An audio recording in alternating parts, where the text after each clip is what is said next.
Latest మనకు వచ్చినటువంటి reports ప్రకారంగా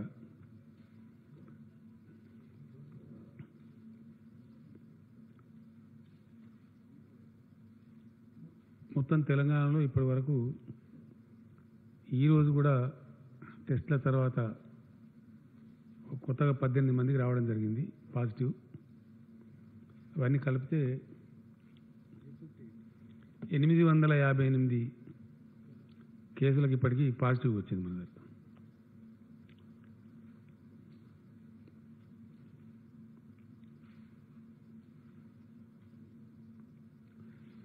ఇందులో ఒక 21 మరణాలు సంభవించినవి. నిన్నటి ఈరోజు కూడా కలుపుకుంటే ఈ అవుట్ ఆఫ్ 858లో 186 మంది మన దగ్గర నుంచి కోలుకొని అన్ని పరీక్షల తర్వాత వాళ్ళు డిశ్చార్జ్ కావడం జరిగింది. ఇప్పుడు చికిత్సలో మన దగ్గర ఉన్న వాళ్ళు 651 మంది ఉన్నారు.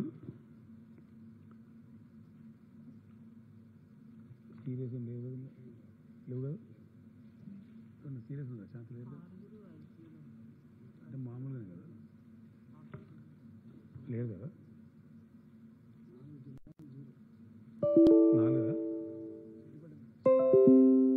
వీళ్ళు కలిసిండ్రా. ఇందులో అంత భయంకరమైన పరిస్థితి ఎవరికి కూడా లేదు. అందరూ కోలుకొని మంచిగా మన దగ్గర నుంచి డిశ్చార్జ్ కావాలని చెప్పి మనం కూడా భగవంతుని ప్రార్థిస్తా ఉన్నాం. ఇవి ఇచ్చిండ్రమ్మా, ఇవి వచ్చినాయి కదా మనకి డీటెయిల్స్ అండి. ఒక 4 జిల్లాలేమో 0 ఉంది మనకి out of 33. Warangal rural, Yadadri Bhuvanagiri, Wanaparthy, Siddipet. ఇక్కడ కేసెస్ లేవు మనకి. అంటే ఫ్రీ ఆఫ్ కరోనా ప్రాబ్లం ఉన్నాయి అవి. తర్వాత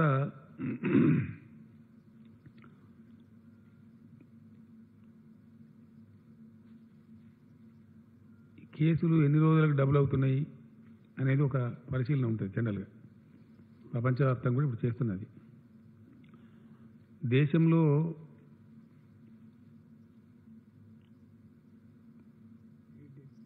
8 రోజులకోసారి ఉన్న కేసుల సంఖ్య డబుల్ అవుతా ఉంది. బట్ వేరే తెలంగాణలో కొంచెం కంట్రోల్ ఉంది, బెటర్ కంట్రోల్ ఉంది. మోర్ దాన్ 10 days పడుతుంది మనకి డబుల్ కావడానికి పేషెంట్ల సంఖ్య. డెత్ రేటు, జబ్బు సోకిన వాళ్ళలో మరణించే వారి సంఖ్య చూస్తే కంట్రీ స్థాయిలో 3.22% ఉంది. తెలంగాణకు వచ్చేటప్పటికి 2.44% ఉంది. డెత్ రేట్లో కూడా మనం కొంచెం తక్కువనే ఉన్నాం. మిలియన్ కేసులకు ఎంతమందిని పరీక్షిస్తున్నారు 1 మిలియన్ మందిలో అని కంపారిజన్ చేస్తే ఇండియా స్థాయిలోనేమో పర్ మిలియన్ 254 మందిని పరీక్షిస్తూ ఉన్నారు. మన దగ్గర 375 మెంబర్స్ మనం టెస్ట్ చేస్తూ ఉన్నాం. టెస్ట్లో కూడా మనం కంట్రీ యావరేజ్ కంటే చాలా ఎబోవ్ ఉన్నాం. ఈ విధంగా ప్రయత్నాలు జరుగుతున్నాయి. వీటన్నిటి మధ్య ఇట్లా వచ్చింది. దీని తదనంతరం లాస్ట్ పేజ్లో మీరు చూడొచ్చు మీ దగ్గర వివరాలని. స్టార్టింగ్లో మనకు కొంచెం వైద్య సిబ్బందికి ఇతరత్ర అవసరమయ్యేటువంటి మెడికల్ ఎక్విప్మెంట్ తక్కువ ఉండేది మన దగ్గర. దేశంలో ఏ రాష్ట్రానికి కూడా ఇటువంటి జబ్బులు ఎదుర్కొనేటువంటి అలవాటు ఇంతకుముందు లేదు కాబట్టి, ఇంత ఉత్పాతం లేదు కాబట్టి కొంచెం తక్కువ అలవాటు ఉండేది. దానివల్ల ఈ ఎక్విప్మెంట్ అందుబాటులో ఉండేది కాదు. ఫస్ట్ ప్రెస్ కాన్ఫరెన్స్లో ఈవెన్ ప్రైమ్ మినిస్టర్ గారు కూడా అదే చెప్పినారు. తర్వాత ఇక్కడికక్కడ రాష్ట్రాలు, కేంద్రం మేల్కొని ప్రయత్నాలు ముమ్మరం చేసిన తర్వాత పూర్తి స్థాయిలో ఈ ఎక్విప్మెంట్ మనకు వచ్చిన్నది. నేను లాస్ట్ టైం ప్రెస్ కాన్ఫరెన్స్లో చెప్పినట్టుగానే ఈ పీపీఈ కిట్స్ కానీ, N95 మాస్క్ కానీ ఇవి మనకు వస్తూ ఉన్నాయి కంటిన్యూస్గా. వీటిని 10 లక్షల సంఖ్య కూడా తీసుకుపోవడానికి ప్రయత్నాలు జరుగుతున్నాయి. హెల్త్ మినిస్టర్ గారు ఎవ్రీ డే పర్సనల్గా మానిటర్ చేస్తూ ఉన్నారు. షార్ట్లీ అంటే మనకు అవసరానికి చాలిన దానికంటే కొంచెం ఎక్కువ కూడా ఎటువంటి విపత్కర పరిస్థితి వచ్చినా ఎదుర్కోవడానికి సిద్ధంగా ఉండేటట్టు ఈ ఎక్విప్మెంట్ పూర్తి స్థాయిలో తీసుకుంటూ ఉన్నారు. ప్రస్తుతం ఈ జబ్బును సాధ్యమైనంతలో కంట్రోల్ చేయడానికి వినియోగించబడుతున్న మందులు ఏవైతే ఉన్నాయో అవి కూడా ఇప్పుడు ప్లెంటీ ఉన్నాయి మన దగ్గర. మీకు నేను ఇచ్చిన లీఫ్లో వివరాలన్నీ ఉన్నాయి. ఏ ట్యాబ్లెట్స్ ఎన్ని ఉన్నాయని కూడా ఉంది. సో ఈ విషయం ఈ విధంగా మనం ముందుకు పోతా ఉన్నాం. ల్యాబొరేటరీస్ కానీ మన టెస్టింగ్ కెపాసిటీ కానీ అన్ని వివరాలు మీకు ఇచ్చిన పేపర్స్లో ఉన్నాయి. మీరు ఒకసారి చూస్తే మీకు ఐడియా వచ్చేస్తుంది. ఇది మాత్రమే చేస్తూ మిగతా సేవలు నిలిపివేయకుండా మన హెల్త్ డిపార్ట్మెంట్ వాళ్ళు, నేను ఫస్ట్ డేనే వాళ్ళకి చెప్పడం జరిగింది సీరియస్గా, పర్టికులర్లీ ప్రసవానికి సిద్ధంగా ఉన్నటువంటి మహిళలు కష్టమవుతుంది కాబట్టి అన్ని లాక్డౌన్ చేస్తున్నాం కాబట్టి అమ్మఒడి వాహనాలు పెట్టడం, వాళ్ళని సురక్షితంగా హాస్పిటల్ తేవటం, డెలివరీ చేసి మళ్ళీ సురక్షితంగా పంపించడం, ఇట్లాంటివన్నీ కూడా చాలా పకడ్బందీగా చర్య చేయమని చెప్పినాం. మిగతా ఈ తలసేమియా కానీ కిడ్నీ పేషెంట్ల యొక్క వాళ్ళకు అందించాల్సిన డయాలసిస్ సేవలు కానీ ఇవన్నీ కూడా చాలా పకడ్బందీగా చేయమని చెప్పినాం. ఎంతమందికి చేసింది అనేది మీ దగ్గర ఆ పేపర్లో వివరాలని, కీమోథెరపీ కావచ్చు, క్యాన్సర్ పేషెంట్లు కావచ్చు, కిడ్నీ పేషెంట్లు కావచ్చు, వాళ్ళకు కూడా ఇబ్బంది కలగకుండా సేవలు అందిస్తూనే ఉన్నారు. ఆ విధంగా జరుగుతూ ఉంది. దీని తదనంతరం ప్రపంచవ్యాప్తంగా కూడా పరిస్థితి కొన్ని దేశాల్లో చెప్పబడుతున్నప్పటికీ మళ్ళీ అక్కడ రిపీట్ కూడా అవుతూ ఉంది. చాలా దేశాలు మానేసుకున్న వాళ్ళు మళ్ళీ లాక్డౌన్ చేసినారు. ఉదాహరణకు సింగపూర్ లాంటి దేశం కూడా ఎత్తేసినారు, మళ్ళీ లాక్డౌన్ చేసినారు పరిస్థితిని బట్టి. అట్లా ఇప్పుడు దాదాపు 42 దేశాలు సంపూర్ణ లాక్డౌన్లో ఉన్నాయి ప్రెజెంట్లీ. అతి ఎక్కువ రోజులు ఉన్నటువంటి దేశాలు జాతీయ స్థాయిలో అంటే చైనా వుహాన్ వాడికి 77 రోజులు, Ireland 67 days, France 55 days, Australia 54 రోజులు, మలేషియా 46 రోజులు, నెదర్లాండ్స్ 44 రోజులు, లిథువేనియా 43 రోజులు, పెరు 42 రోజులు, ఇట్లా చాలా దేశాలు ఆస్ట్రేలియా ఇట్లా ఉన్నాయి వివరాలన్నీ. మొత్తం మీద 42 దేశాలు చాలా రోజులుగా ఉన్నవి. ఇట్లా ఉన్న పరిస్థితుల్లో మన దగ్గర కూడా లాక్డౌన్ కొనసాగుతున్నది. దాన్ని మే 3 వరకు గవర్నమెంట్ ఆఫ్ ఇండియా ఆల్రెడీ ప్రకటించున్నారు ఈ లాక్డౌన్ కొనసాగుతుందని చెప్పి. కానీ గవర్నమెంట్ ఆఫ్ ఇండియా చేసినటువంటి ఒక సవరణ ఏంటంటే రేపటి నుంచి 28 తర్వాత కొన్ని విషయాల్లో సడలింపులు ఇస్తున్నామని చెప్పినారు. మేము ఇప్పుడు క్యాబినెట్ చాలా సుదీర్ఘమైన చర్చ తర్వాత కంప్లీట్గా పరిశీలన చేసిన తర్వాత ఎట్టి పరిస్థితులలో తెలంగాణలో ఏ సడలింపు కూడా ఇవ్వదలుచుకోలేదు. No relaxation. No relaxation will be given in the state of Telangana. It's a clear decision. చాలా అన్ని రకాల ముందు వెనక మంచి చెడ్డ రాష్ట్ర ప్రజల ఆరోగ్యం వీటన్నిటి దృష్ట్యా మన దగ్గర వైరస్ తీరుతనులు వీటి దృష్ట్యా ఈ నిర్ణయం తీసుకున్నాం. హెల్త్ మినిస్టర్ గారికి నాకు వాళ్ళు వైద్య డిపార్ట్మెంట్ అందించినటువంటి సమాచారం ప్రకారం మనకి చాలా వరకు 1 మే మనం అవుట్ ఆఫ్ ప్రాబ్లం అయ్యే అవకాశం ఉంది అని చెప్తా ఉన్నారు. ఇక ఇప్పుడు ఉన్నటువంటి వాళ్ళు ఎవరైతే ఉన్నారో వాళ్ళందరూ కూడా ఎగ్జాస్ట్ అయిపోతున్న వాళ్ళ డేట్స్ 28 డేస్ ఉండాలనే ప్రోటోకాల్ కూడా కంప్లీట్ చేస్తూ ఎగ్జాస్ట్ అవుతా ఉంది బై 1 మే. ఎవ్రీడే డిశ్చార్జ్ అవుతూ ఉన్నారు కొద్ది మంది. 1 మే కల్లా పోతుంది. కానీ ఈ లోపల కొన్ని కొత్త కేసులు కూడా వచ్చేటువంటి అవకాశం ఉంది. అంటే అక్కడి నుంచి తగ్గేటువంటి అవకాశం ఉంటుంది. ఫర్ ఎగ్జాంపుల్ ఈరోజు 450 పైచీలకు టెస్టులు చేస్తే అందులో 18 మాత్రమే పాజిటివ్ వచ్చినాయి. కొన్నిసార్లు ఫ్లక్చువేట్ అవుతుంది, ఎక్కుతా ఉంది, కొద్ది తగ్గుతూ ఉంది, రకరకాలుగా ఉంది. But 1 may we pray to God and do the best effort. దాంతో డౌన్ఫాల్ పోయే ఆస్కారం ఉంటుందని చెప్పి మన వైద్య విభాగం యొక్క అంచనా ఉంది. అట్నే జరగాలని మనమందరం కూడా కోరుకుందాం. అయినప్పటికీ మనం జాగ్రత్తగా ఉండకపోతే మాత్రం దెబ్బతినే ప్రమాదం ఉంటుంది. గతంలోనే మనం గైడ్లైన్స్ ఇచ్చినాం.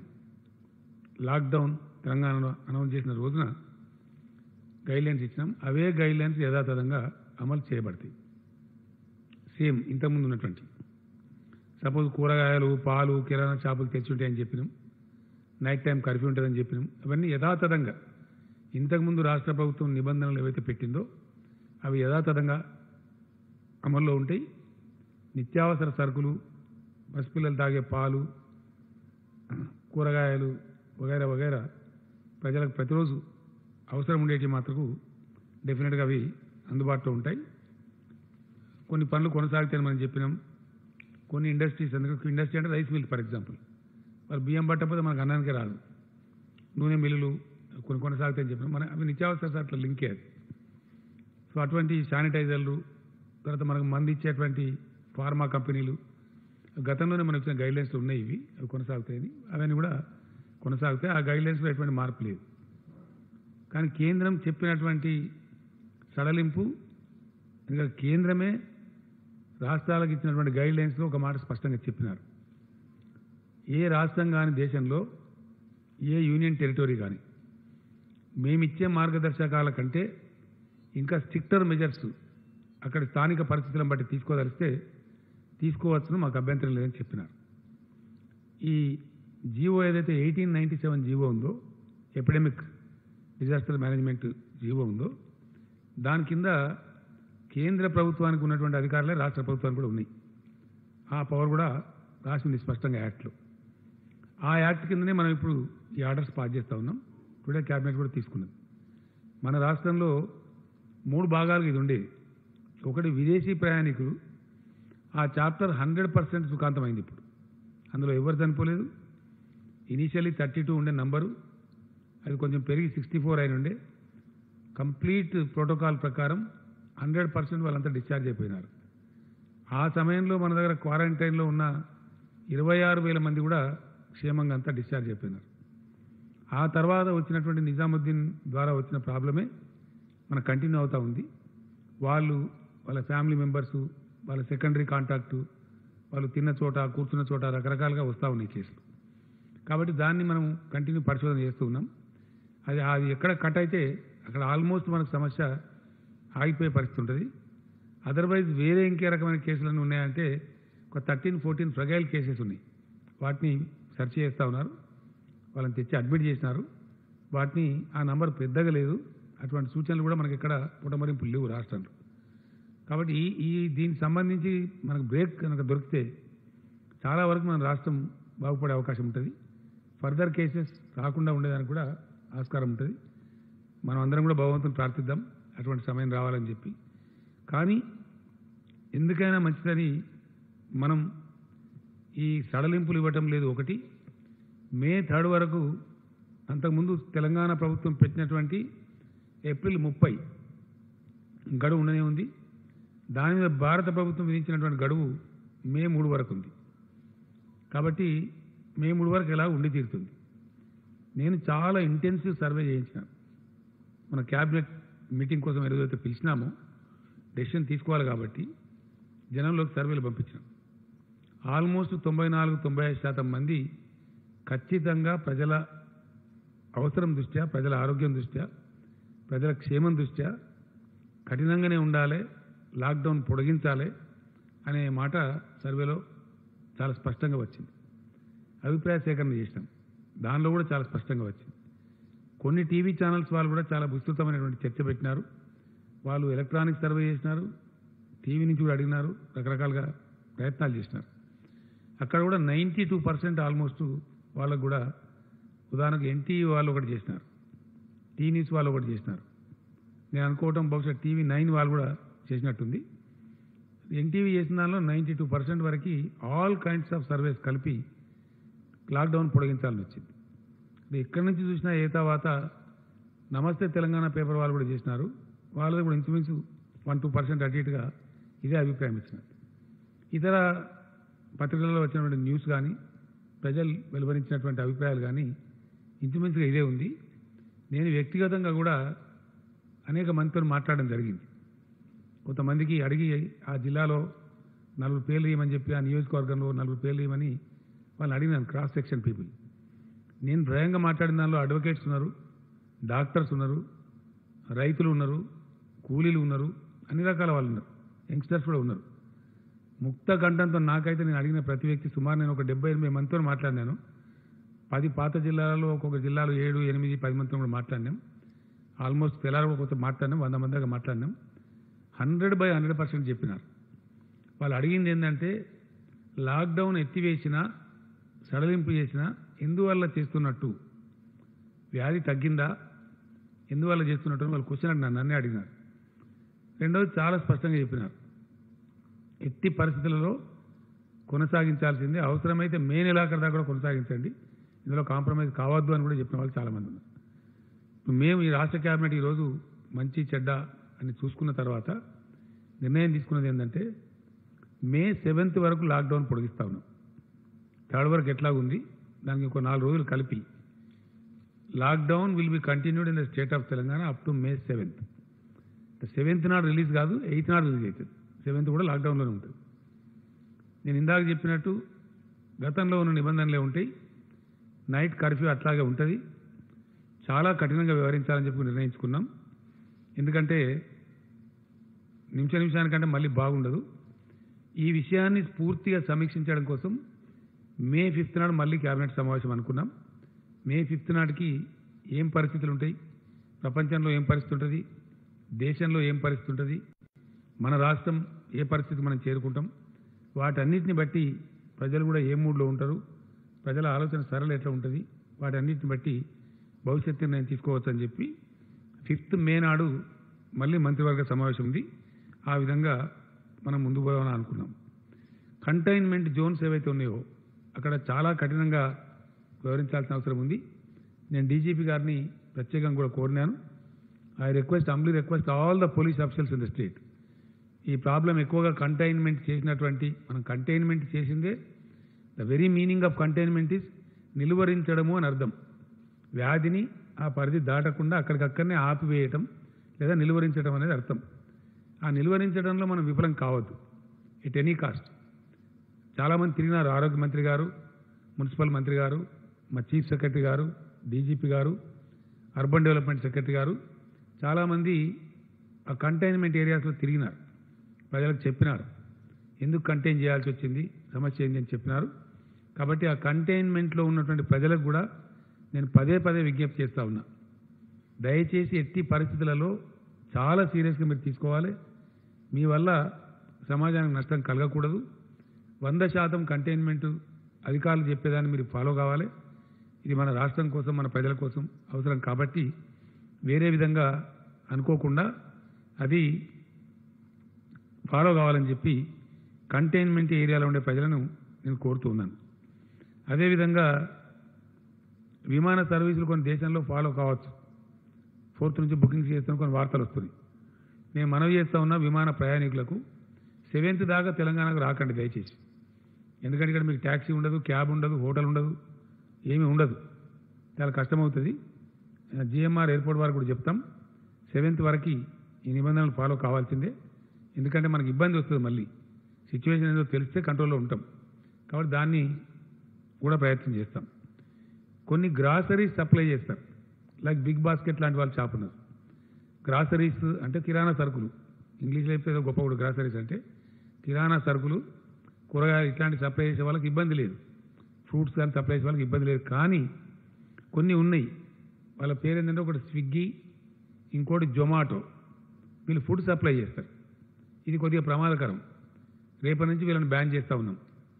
ఈరోజు ఆర్డర్స్ ఉంటే ఇచ్చుకోవచ్చు, కానీ రేపు పొద్దు నుంచి మాత్రం ఎట్టి పరిస్థితిలో ఈ స్విగ్గీ అనేది, జొమాటో అనేది రాష్ట్రంలో అనుమతించాం. వాళ్ళు ఒకవేళ అతిక్రమించిన మాటకు వాళ్ళ మీద చర్యలు తీసుకుంటాం. కారణం ఏంటంటే వేరే ఇతర ప్రాంతాల్లో మన దేశంలో ఒక పాస్తా అనేది పిజ్జా ఆ పిజ్జా అనేది తెప్పిస్తే 69 మంది దాంతో ఎఫెక్ట్ అయిపోయింది. ఢిల్లీ దేశ రాజధానిలో 69 మెంబర్స్ ఎఫెక్ట్ అయ్యారు. ఒక వ్యక్తి పిజ్జా తెచ్చిస్తే. మరి ఈ సపరేట్గా ఇంటికాడ మంచిగా ఇంత వండుకొని వెళ్ళిపోయా మీరు తినక, ఎందుకు మనకు అది ఈ పిజ్జా ఎందుకు, బొజ్జా ఎందుకు, దాంతో సపరేట్ ఎందుకు నాకు అర్థం కాదు. ఏదో ఒకటి పప్పు ఒకరితో శుభ్రంగా ఇంట్లో ఉడికేసుకొని వేడివేడిగా తినేస్తే మనకు నవ్వొస్తాం, కానీ సేఫ్టీ ఉంటుంది, మంచిగా ఉంటాం. 4 రోజులు కష్టం వస్తే ఓర్చుకోవాలి కదా. ఈ 10-15 రోజులు పిజ్జా తినకపోతే చచ్చిపోతామా? ఎందుకు అనవసరంగా? దాంతో వచ్చేయలేదు, పోయేయలేదు. ప్రాణం కంటే ఏది కూడా విలువైంది కాదు. దయచేసి ఎట్టి పరిస్థితులలో అది దాన్ని అలో చేయం. ప్రజలకు నేను విజ్ఞప్తి చేస్తాను, అవి బంద్ చేయండి. ఈ 10-15 రోజులు మంచిది కాదు. ఈ మే 7th దాకా మాత్రం కఠినంగా బంద్ చేయాలి. బయట నుంచి తినుబండారాలు తెప్పించుకోకండి. మీకు అత్యవసరమైతే కిరాణా సరుకులు తెప్పించుకోండి, కూరగాయలు తెప్పించుకోండి, అంత అత్యవసరం ఉంటే అంతవరకు కానీ చేయదు దయచేసి. పండగలు ప్రార్థనలు ఎట్టి పరిస్థితుల్లో ఎవరైనా సరే ఇందులోనే చేసుకోవాలి. అది రంజాన్ కానీ, హిందువులు కానీ, క్రైస్తవులు కానీ, ఎవరైనా కానీ దయచేసి ఏ ఒక్క వర్గానికో ఏ ఒక్క మతానికో ఇది పరిమితం కాదు. Everybody has to follow the rule very strictly. సామూహిక ప్రార్థనలు అనుమతించబడవు. అన్ని లాక్డౌన్ అయిపోయినాయి. నాకు చాలా సంతోషం. మొన్న ఓల్డ్ సిటీలో మన ఫేమస్ మస్జిద్ మక్కా మస్జిద్లో కూడా కేవలం ఇమాం సాబ్తో ఒక 2-3 ఉండే ప్రార్థన చేసినారు. మన జుమ్మా మస్జిద్ కూడా ఆ ట్రెండ్ చాలా మంచిది మనకి. కాబట్టి అంతలో కూడా అదే ఫాలో కావాలి. అన్ని ఆలయాలు మూసేసినారు. తిరుపతి దేవస్థానం మూసేసినారు, శ్రీశైలం మూసేసినాం, మన దగ్గర వేములవాడ మూసేసినాం, యాదాద్రి మూసేసినాం, భద్రాచలం మూసుకున్నాం. ఈవెన్ శ్రీరామ నవమి పట్టాభిషేకం కూడా జరుపుకోలేదు మనం. ఇవన్నీ కూడా కళ్యాణం, స్వామివారి కళ్యాణం అయినా లిమిటెడ్గా చేసుకున్నాం.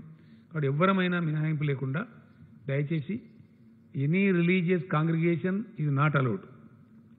ఏ మతం యొక్క సామూహిక కార్యక్రమాలు అనుమతించబడవు. ఆ విషయంలో చాలా స్ట్రిక్ట్గా ఉంటారు. 100% దాన్ని అందరూ కూడా ఫాలో కావాల్సిందే. కాబట్టి ఆ రకంగా ముందుకు పోవాల్సినటువంటి అవసరం ఉంటుంది. మనం భవిష్యత్తు దృష్ట్యా, ప్రజల యొక్క ఇంట్రెస్ట్ దృష్ట్యా ఈ చర్యలు తీసుకోక తప్పదు. కాబట్టి దాన్ని అన్నిదా భావించద్దు. ఆ విధంగానే అందరు దయచేసి సహకారం చేయాలి. ఇప్పటిదాకా మంచి సహకారం అందిస్తూ ఉన్నారు ప్రజలు, చాలా సంతోషం. ప్రజాప్రతినిధులు కూడా అందరూ పాల్గొంటూ ఉన్నారు. విశేషించి గ్రౌండ్లో ఉండే ప్రజాప్రతినిధులు చాలా బాగా పనిచేస్తూ ఉన్నారు. వ్యవసాయ కొనుగోళ్లకు సంబంధించి కూడా మంచి కోఆర్డినేషన్ జరుగుతూ ఉంది. వ్యవసాయ మంత్రి గారు కూడా నిరంజన్ రెడ్డి గారు కొన్ని జిల్లాలు పర్యటన చేశారు. టైం బాగాలేకున్నా కొన్ని చోట్ల వారు కూడా స్వయంగా కొనుగోలు కేంద్రాలు ప్రారంభించారు. వారితో పాటు అన్ని జిల్లాల మినిస్టర్స్ ఈ కొనుగోలును పర్యవేక్షిస్తూ ఉన్నారు. చాలా ఎఫెక్టివ్గా జరుగుతూ ఉంది, బాగా జరుగుతూ ఉంది. చాలా సంతోషం. అయితే అట్లే అదేవిధంగా జరగాలి. శానిటైజేషన్, పారిశుద్ధ్యం చాలా బాగా నిర్వహిస్తూ ఉన్నారు. ఆ క్లోరిన్ ద్రావకాన్ని కూడా పిచికారీ చేయించడంలో మన సర్పంచులు, మన గ్రామ పంచాయతీ సిబ్బంది, మన మున్సిపాలిటీలు, మున్సిపల్ సిబ్బంది, అధికారులు అద్భుతంగా పనిచేస్తూ ఉన్నారు. In a way I'm very happy. చాలా చాలా ఆశించిన రీతిలో పనిచేస్తూ ఉన్నారు. సర్పంచులు, స్థానిక సంస్థల ప్రతినిధులు, municipal corporators, councillors, chairmans, mayors అందరూ కూడా శక్తివంచన లేకుండా పనిచేస్తూ ఉన్నారు.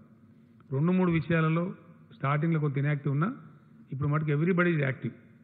ఈ పారిశుద్ధ్య పనులే కాకుండా వాళ్ళ ఊళ్ళను కాపాడుకోవడమే కాకుండా కంటైన్మెంట్ జోన్స్ను మెయింటైన్ చేయడమే కాకుండా సోషల్ వెల్ఫేర్ కూడా ఎవరైనా ఇతర రాష్ట్రాల వాళ్ళు ఉన్నా, ఎవరైనా లేని పేదవాళ్ళు ఉన్నా బాగా ఆదుకుంటూ ఉన్నారు. ఎక్కడికక్కడ అన్నదానం చేయడం కానీ, నిత్యావసరాల సరుకులు పంపిణీ చేయడం కానీ చేస్తూ ఉన్నారు. కొన్ని సంస్థలు కూడా దాతృత్వ విధానంలో ముందుకొచ్చి వాళ్ళు కూడా చేస్తూ ఉన్నారు. అటువంటి దాతలకి, దాతృత్వం ప్రదర్శించిన వాళ్ళందరికీ కూడా నేను హృదయపూర్వకమైనటువంటి ధన్యవాదాలు, కృతజ్ఞతలు కూడా తెలియజేస్తూ ఉన్నా. అదే స్పిరిట్తో కొనసాగండి. మన రాష్ట్రంలో ఎవరొక్కరు ఉపాసం ఉన్నా మనకు మర్యాద కాదు, మన గౌరవం కాదు. ఈ సంకట స్థితిలో, క్రైసిస్ ఉండే సమయంలో ఏ ఒక్క వ్యక్తి కూడా పస్తులు ఉండకుండా దయచేసి అందరు సర్పంచులు, అందరు కౌన్సిలర్లు, అందరూ మండలాధ్యక్షులు, జడ్పీ చైర్మన్లు, జడ్పీటీసీలు, మున్సిపల్ చైర్మన్లు, మేయర్లు, ఎమ్మెల్యేలు, మినిస్టర్లు, అధికారులకు అయితే ఆల్రెడీ చెప్పినాం. వీళ్ళందరూ కూడా పాల్గొనాలి, పూనుకోవాలి. ఎక్కడ ఒక వ్యక్తి దయచేసి ఉపవాసం ఉండద్దు. ఎక్కడ ఒక వ్యక్తి ఆరోగ్యం కోసం కూడా ఇబ్బంది పడద్దు. 0-100కు మేము డయల్ చేయమని చెప్పినాం. చేస్తూ ఉన్నారు కొంతమంది. పోలీసు కూడా ఎఫెక్టివ్గా వాళ్ళని ఆదుకుంటూ ఉన్నారు. అదేవిధంగా కొనసాగాలని చెప్పి నేను కోరుతూ ఉన్నాను. ప్రజాప్రతినిధులు, ఉద్యోగులు వీళ్ళకి ఇచ్చినటువంటి వేతనాలు ఏవైతున్నాయో గతంలో ఇచ్చిన వేతనాలే ఇప్పుడు కూడా ఈ మంత్ కూడా ఇవ్వబడతాయి. ఏప్రిల్ నెల వేతనాలు కూడా అట్లనే ఇవ్వబడతాయి. 50% కోత వాళ్లకు, 75% కోత ప్రజాప్రతినిధులకు ఉంటుంది. అదేవిధంగా కొనసాగుతుంది. పెన్షనర్స్ ఎవరైతే ఉన్నారో దాంట్లో ఒక 1,11,000 కుటుంబాలు సెకండ్ పెన్షనర్స్ ఉన్నారు. పాపం వాళ్ళు అంటే పెన్షనర్, ఒరిజినల్ పెన్షనర్ చనిపోయి వాళ్ళ భార్యలో స్పౌస్ ఉన్న కేసులో ఫ్యామిలీ పెన్షన్ అంటారు దాన్ని. ఫ్యామిలీ పెన్షన్ స్వీకరించే వాళ్ళు మన రాష్ట్రంలో 1,11,000 కుటుంబాలు. అయితే వాళ్ళకు ఒరిజినల్ పెన్షన్ వచ్చే దానిలో 50% వాళ్ళకు వస్తుంది.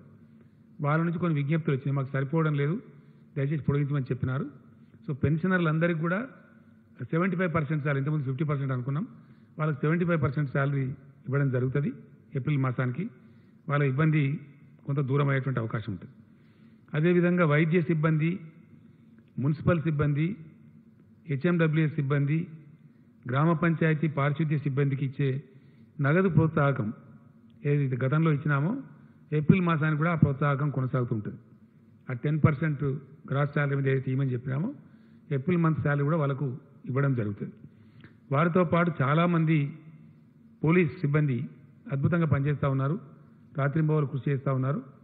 వారు కంటి మీద నిద్ర లేకుండా కూడా పనిచేస్తున్న సందర్భాలు చాలా ఉన్నాయి. వాళ్ళు లైఫ్ రిస్క్ చేసి ఎండనక వాననక తిండి ఉండి లేక పనిచేస్తున్నారు.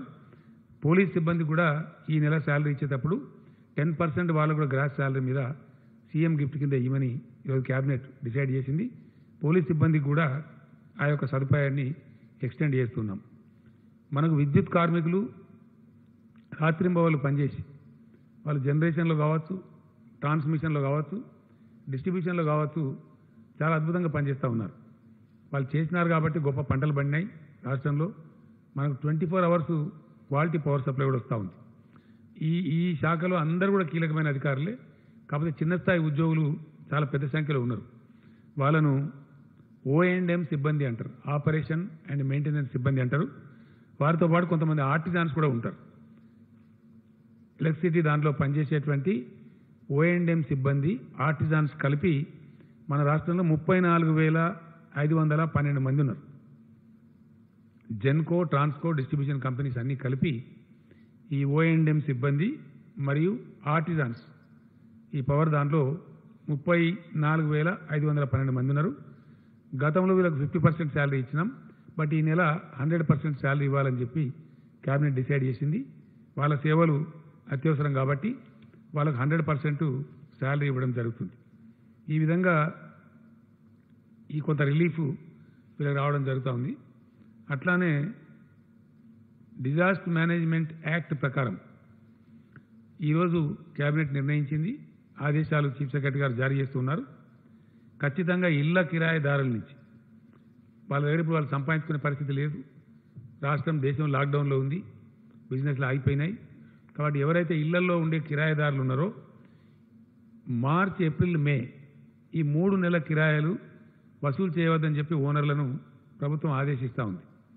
3 months డిఫర్మెంట్ ఇవ్వాలి. ఇప్పుడు వసూలు చేయవద్దు, వాళ్ళ దగ్గర డబ్బు లేదు, ఆదాయం లేదు కాబట్టి తర్వాత నెలలలో దాన్ని వాయిదాల వారీగా అడ్జస్ట్ చేసుకోవాలి. కానీ ఎట్టి పరిస్థితులలో కిరాయిదారులు మాత్రం వసూలు చేయవద్దు. ఇది అప్పీల్ కాదండి, ఈ యాక్ట్ కింద రాష్ట్ర ప్రభుత్వానికి ఉన్న అధికారం. It's a order by the cabinet. దాన్ని ఖచ్చితంగా పాటించాలి. ఎవరైనా ఇబ్బంది పెడితే 100కు డయల్ చేసి చెప్పవచ్చు. అట్లా ఇబ్బంది పెట్టిన ఓనర్ల మీద కఠినమైన చర్యలు కూడా తీసుకోవడం జరుగుతుంది. కాబట్టి ఓనర్లందరినీ మేము రిక్వెస్ట్ చేస్తూ ఉన్నాం, ఈ కఠిన సమయంలో కిరాయిదారులను దయచేసి సతాయించవద్దు.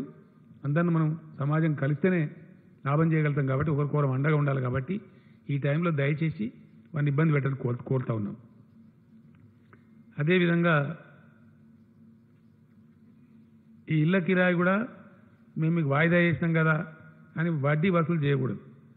ఎలాంటి వడ్డీ లేకుండా వాయిదాల పద్ధతిలో తీసుకోవాలి తప్ప మీకు మేము డిఫర్మెంట్ ఇచ్చినాం కాబట్టి వడ్డీ కట్టాలా అని మళ్ళీ అదొక ఇబ్బంది పెట్టకూడదు. కాబట్టి వడ్డీ వసూలు చేయడానికి లేదు, ఇది గవర్నమెంట్ ఆర్డర్. అదేవిధంగా ప్రాపర్టీ ట్యాక్స్ చెల్లిస్తూ ఉంటారు. జిహెచ్ఎంసీ కావచ్చు, మున్సిపాలిటీస్ కావచ్చు, ఇతర కావచ్చు. 2019-20 సంవత్సరానికి సంబంధించి జనరల్గా ఇది ఎట్లా ఉంటుందంటే 1 month లాటర్ కడతా ఉంటారు. మార్చి ట్యాక్స్ అంతా ఏప్రిల్లో కడతా ఉంటారు జనరల్గా. వాళ్ళు కట్టడంలో కొంత విఫలమైనారు. వాళ్ళకు ఒక రిలాక్సేషన్ ఇచ్చింది ఇలా క్యాబినెట్. ఎటువంటి అపరాధ రుసుము లేకుండా, ఏప్రిల్ లోపల కట్టకపోతే అపరాధ రుసుము వేస్తారు. అపరాధ రుసుము లేకుండా 31st మే దాకా వాళ్ళకు ఛాన్స్ ఇవ్వడం జరిగింది. వాళ్ళు చెల్లించుకునే వాళ్ళు దానిలో ఎటువంటి పెనాల్టీ లేకుండా చెల్లించుకునే అవకాశం ఉంటుంది. అదేవిధంగా ఈ ప్రైవేట్ స్కూల్స్, ఈ 10,000 పైచీలకు పాఠశాలల్ని ఇక్కడ 30 లక్షల పైచీలకు విద్యార్థులు, వీళ్ళు స్పష్టమైన ఆదేశం ఇస్తూ ఉంది రాష్ట్ర ప్రభుత్వం. ఎట్టి పరిస్థితుల్లో దాన్ని ఉల్లంఘించడానికి లేదు. వీళ్ళు ఎట్టి పరిస్థితిలో 20-21 సంవత్సరానికి ఒక్క పైసా కూడా ఫీజులు పెంచే అవకాశం లేదు, పెంచకూడదు. It's an order by the government. ఇది ప్రభుత్వ ఆదేశం. ప్రైవేటు విద్యా సంస్థలు ఇంత పెంచండి అంత పెంచండి అని కొంత నోటిఫికేషన్ ఇస్తూ ఉన్నారు. That is not allowed in the state.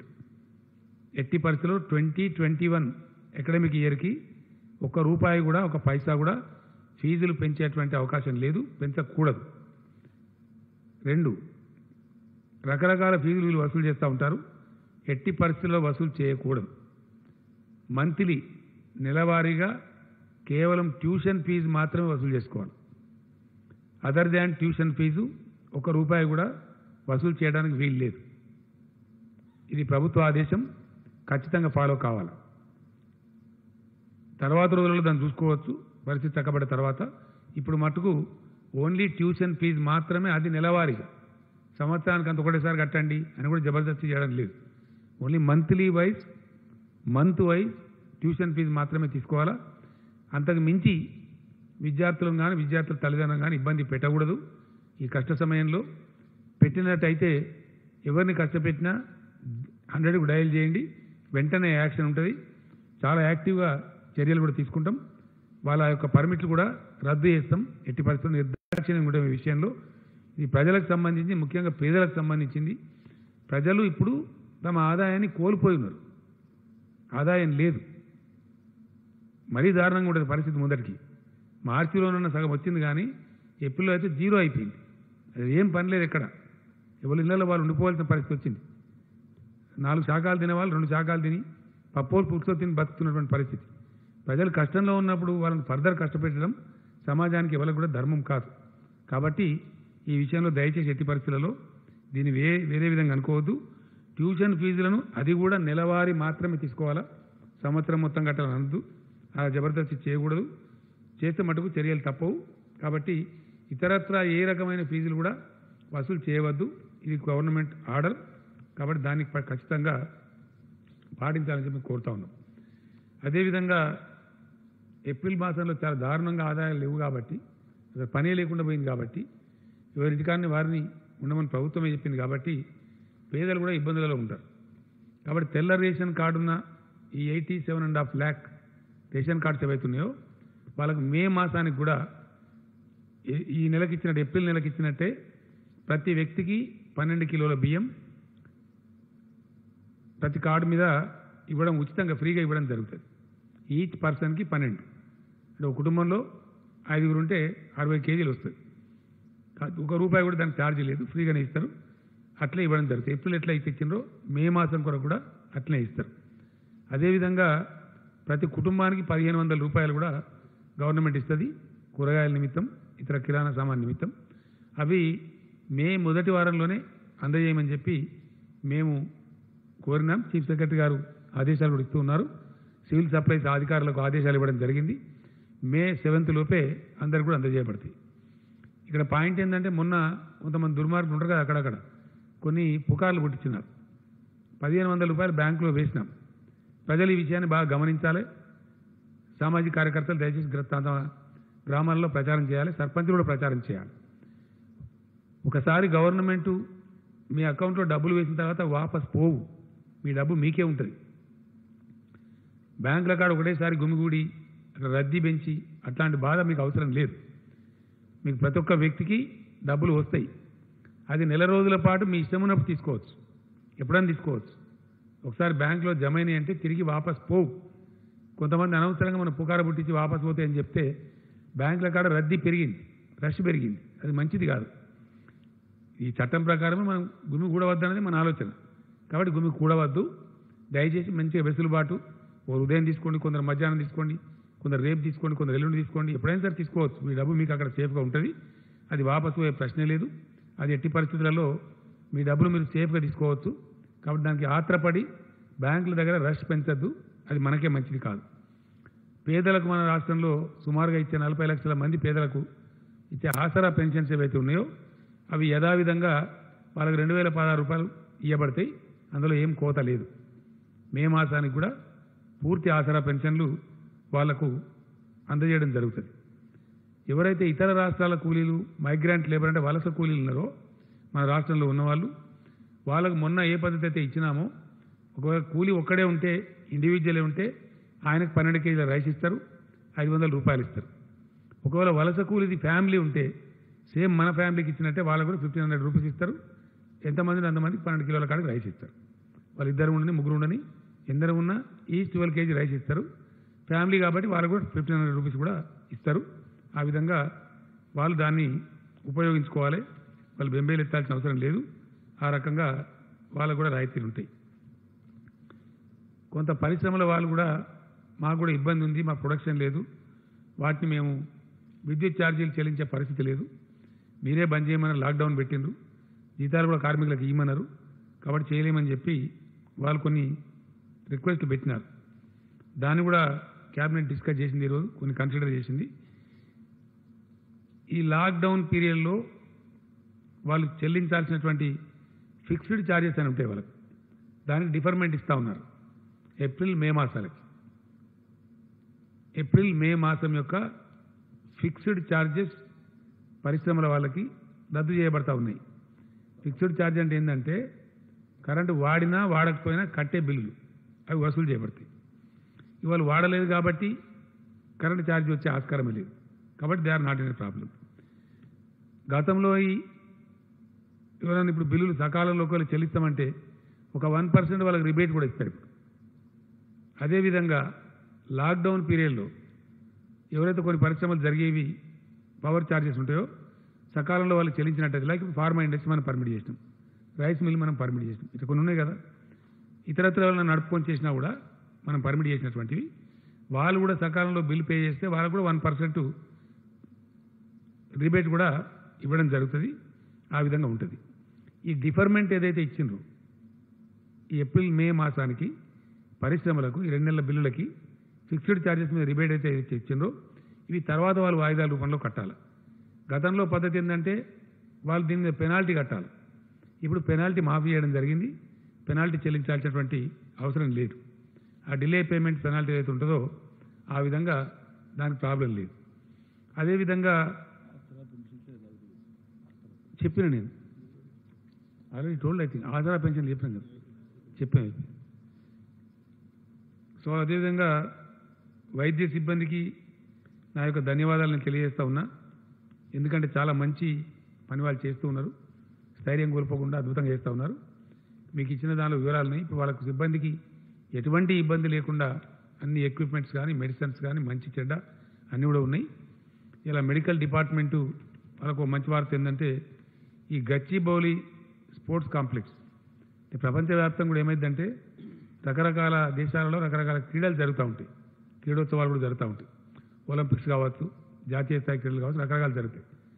వాటిని ఏం చేస్తారంటే అక్కడ నిర్మించినటువంటి ఏషియాడ్ కూడా జరిగింది మన ఇండియాలో. ఇందిరాగాంధీ గారు ప్రైమ్ మినిస్టర్ ఉండే రోజుల్లో స్పోర్ట్స్ విలేజెస్ అని కడతారు. వచ్చిన క్రీడాకారులు వాళ్ళ వసతులు కల్పించాలని చెప్పి కడతారు. తర్వాత ఏం చేస్తారంటే వాటిని సమాజానికి ఉపయోగపడాలి కాబట్టి తీసేసి వేరియస్ గవర్నమెంట్ డిపార్ట్మెంట్స్ కనిస్తారు, లేకపోతే అమ్మేస్తారు. మన గచ్చిబౌలి స్టేడియం ప్రత్యేకమైన క్రీడల కోసం కట్టిందే. అప్పుడు 78 ఎకరాల జాగా వాళ్ళు తీసుకొని గవర్నమెంట్ నుంచి కట్టినారు. కొన్ని ఫ్లాట్స్ అమ్మేసినారు, కొన్ని విల్లాస్కు జాగాలు ఇచ్చినారు, అంతా అయిపోయింది. ఈ మిగిలిన భవనం కూడా ఒకటి ఐడియల్గా పడి ఉంది. చాలాసార్లు మనం అనుకున్నాం, తెలంగాణ హైకోర్టు ఏర్పడినప్పుడు కూడా అవసరం కూడా ఆ బిల్డింగ్ వాడదాం అనుకున్నాం. జడ్జిలు కూడా పోయి అప్పుడు ఇన్స్పెక్షన్ కూడా చేసినారు, కానీ అది వాడలేదు. తర్వాత హైకోర్టు బైఫర్కేట్ అయిపోయింది. ఇప్పుడు ఆ స్పోర్ట్స్ కాంప్లెక్స్ను ఆ 14 అంతస్తులతో కూడుకున్న 540 రూమ్ల బిల్డింగ్ని హెల్త్ డిపార్ట్మెంట్ ట్రాన్స్ఫర్ చేయడం జరిగింది. క్రీడా శాఖ నుంచి హెల్త్ డిపార్ట్మెంట్కి ఇస్తూ ఇలా క్యాబినెట్ నిర్ణయం తీసుకున్నది. దాని కింద 9 ఎకరాల 16 గుంటల భూమి ఉంది. ఆ ల్యాండ్ కూడా హెల్త్ డిపార్ట్మెంట్ వారికే ట్రాన్స్ఫర్ చేసినాం. రేపటి నుంచి దాని హక్కులు హెల్త్ డిపార్ట్మెంట్ వారికే ఉంటాయి. అయితే అక్కడ ఇప్పటికే ఆరోగ్య శాఖ మంత్రి గారు, నా ప్రిన్సిపల్ సెక్రటరీ నరసింహరావు గారు వీరందరూ కూడా శ్రద్ధ వహించి ఆరోగ్య శాఖ వారు కూడా వార్ ఫుడ్ బేసిస్లో 1500 కెపాసిటీ బెడ్స్ ఇప్పుడు తయారు చేసినారు. రేపటి నుంచి వస్తున్నారు అందరూ. ఫ్రమ్ టుమారో అది ఫుల్ యూజ్లోకి వస్తూ ఉంది, 100% యూజ్లోకి వస్తూ ఉంది. సో ప్రస్తుతం అది కోవిడ్ స్పెషల్ హాస్పిటల్ కింద దాన్ని వాడుకుంటాం. మనకు వాడవలసిన అవసరం ఏర్పడితే తదనంతరం మాత్రం దానికి ఇంకో 10-15 ఎకరాల భూమిని కూడా జత చేస్తూ ఉన్నాం. ఎందువల్ల అంటే మనం దానికి అద్భుతమైన ఒక ఆసుపత్రి కింద తయారు చేయాలని నిర్ణయించినాం. ఇంచేపు గాంధీ, నీలోఫరు, ఉస్మానియా కాకుండా నగరానికి 4 చుట్టూ 4 కడదామనుకున్నాం. మనకు తూర్పు దిశలో ఎయిమ్స్ వచ్చింది, All India Institute of Medical Sciences Bhimnagar దగ్గర. పశ్చిమ దిశలో ఇప్పుడు ఇది వస్తూ ఉంది. దీని పేరు టిమ్స్ అని పెట్టినాం, Telangana institute of Medical sciences and research. మీరు రాసుకోవాలి దయచేసి, Telangana institute of Medical sciences and research. దీంతో పాటు పోస్ట్ గ్రాడ్యుయేట్ కాలేజ్ కూడా ఉంటుంది, మెడికల్ కాలేజీ. దాంట్లో పోస్ట్ గ్రాడ్యుయేట్ విద్యార్థులకు శిక్షణ కూడా ఉంటుంది. చాలా ఒక ప్రెస్టీజియస్ ఇన్స్టిట్యూట్ కింద తయారవుతుంది. నిమ్స్ కంటే కూడా ఇంకా స్టాండర్డ్గా ఉండే విధంగా నిమ్స్ స్థాయిలోనే ఉంటుంది. ఇందులో ఒక 750 పడకలు జనరల్ హాస్పిటల్ లాగా ఉంటాయి, ఉస్మానియా గాంధీ లాగా. మరొక 750 హాస్పిటల్స్ ఏమో మల్టీ స్పెషాలిటీ హాస్పిటల్ ఉంటుంది. చాలా బాగా అద్భుతమైన ఏ కార్పొరేట్ హాస్పిటల్ తీసుకోని విధంగా ఈ ఫెసిలిటీ ప్రజల కోసం ప్రభుత్వ రంగంలో పూర్తి ప్రభుత్వ అర్జనలో వస్తుంది. ఇది ఇచ్చినాం బిల్డింగు. ఈ బిల్డింగ్ ఇంకా ఏమేమి హంగులు పర్మనెంట్గా ఏమేమి హాస్పిటల్ ఎట్లా రూపుదిద్దాలనేది అది ఆరోగ్య శాఖ మంత్రి గారే బాధ్యత తీసుకోమని కూడా క్యాబినెట్ రిక్వెస్ట్ చేసింది.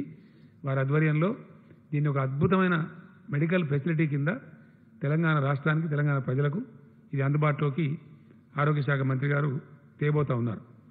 అదేవిధంగా మనకుండే స్టేడియంలు, మనకు షామీర్పేటలో మరియు అక్కింపేట ఎయిర్పోర్ట్ వద్ద ఉన్న 300 ఎకరాల స్పోర్ట్స్ డిపార్ట్మెంట్ యొక్క స్థలాలు, హైదరాబాద్ నగరంలో విస్తరించిన అనేక స్టేడియాలు, వీటన్నిటి మీద చాలా రోజులు అనుకుంటా ఉన్నాం. హైదరాబాదు గొప్ప నగరం కాబట్టి ఇది ఒక అద్భుతమైనటువంటి అంతర్జాతీయ నగరం కావాలని మనం కలలుగంటున్నాం. కాబట్టి ఇక్కడ health city, education city, cinema city రావాలని మనం అనుకున్నాం. అట్లనే స్పోర్ట్స్ సిటీ ఆఫ్ తెలంగాణ ఇటు హైదరాబాద్ అని కూడా రావాలని చెప్పి చాలా రోజులు అనుకుంటా ఉన్నాం. క్రీడా శాఖ మంత్రి గారు శ్రీనివాస్ గౌడ్ గారి అధ్యక్షతన ఈరోజు క్యాబినెట్ సబ్ కమిటీని క్యాబినెట్ నియమించింది. వారి అధ్యక్షతన మున్సిపల్ మినిస్టర్ గారు, పంచాయతీరాజ్ మినిస్టర్ గారు, ఎడ్యుకేషన్ మినిస్టర్ గారు, ఈ 3 మినిస్టర్ల సభ్యులుగా ఒక సబ్ కమిటీ నియామకం చేసినాం. తెలంగాణ రాష్ట్ర సమగ్ర క్రీడా విధానాన్ని, క్రీడా పాలసీని తయారు చేయవలసిందిగా వారిని కోరడం జరిగింది. ఆ విధంగా వారి ప్రపోజల్ తయారు చేయాలని చెప్పి కోరడం జరిగింది. వ్యవసాయానికి సంబంధించి 2 కౌంట్స్లో ఈరోజు క్యాబినెట్ సమీక్షించడం జరిగింది. ఒకటి,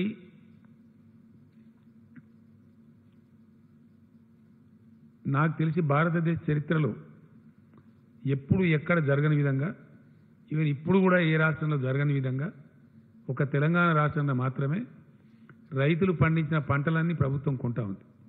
ఇది first time in the Indian history. ఈ కోవిడ్ సందర్భంలో, కరోనా వ్యాధి సందర్భంలో కూడా ఏ రాష్ట్రం కూడా కొంటలేదు ఇండియాలో. తెలంగాణ రైతాంగం మీద మాకున్న ప్రత్యేక శ్రద్ధ, ప్రేమ కనబరచాలి, వాళ్ళు బాగు తీసుకురావాలి, ఖచ్చితంగా బాగు చేయాలి. ఎందుకంటే ఇక్కడ ఒక మాట నేను చెప్పాలి, ఖచ్చితంగా చెప్పాలి. ఒక చిన్న విషయం నేను మొన్న చెప్పిన తర్వాత నాకు చాలామంది ఫ్రెండ్స్ కూడా మాట్లాడినారు. కొన్ని ఆశ్చర్యకరమైన విషయాలు ఉంటాయి. ఈరోజు నిన్న ఒక రిపోర్ట్ వచ్చింది ఒక ఇంటర్నేషనల్ జర్నల్లో. ప్రపంచం మొత్తం అతలాకుతలమైన ఈ సందర్భంలో రేపు రాబోయే రోజులలో భోజనానికి కూడా ఇబ్బందులు వస్తాయి, వరల్డ్ రేషన్ పాటించాల్సిన అవసరం ఏర్పడుతుందని చెప్పారు.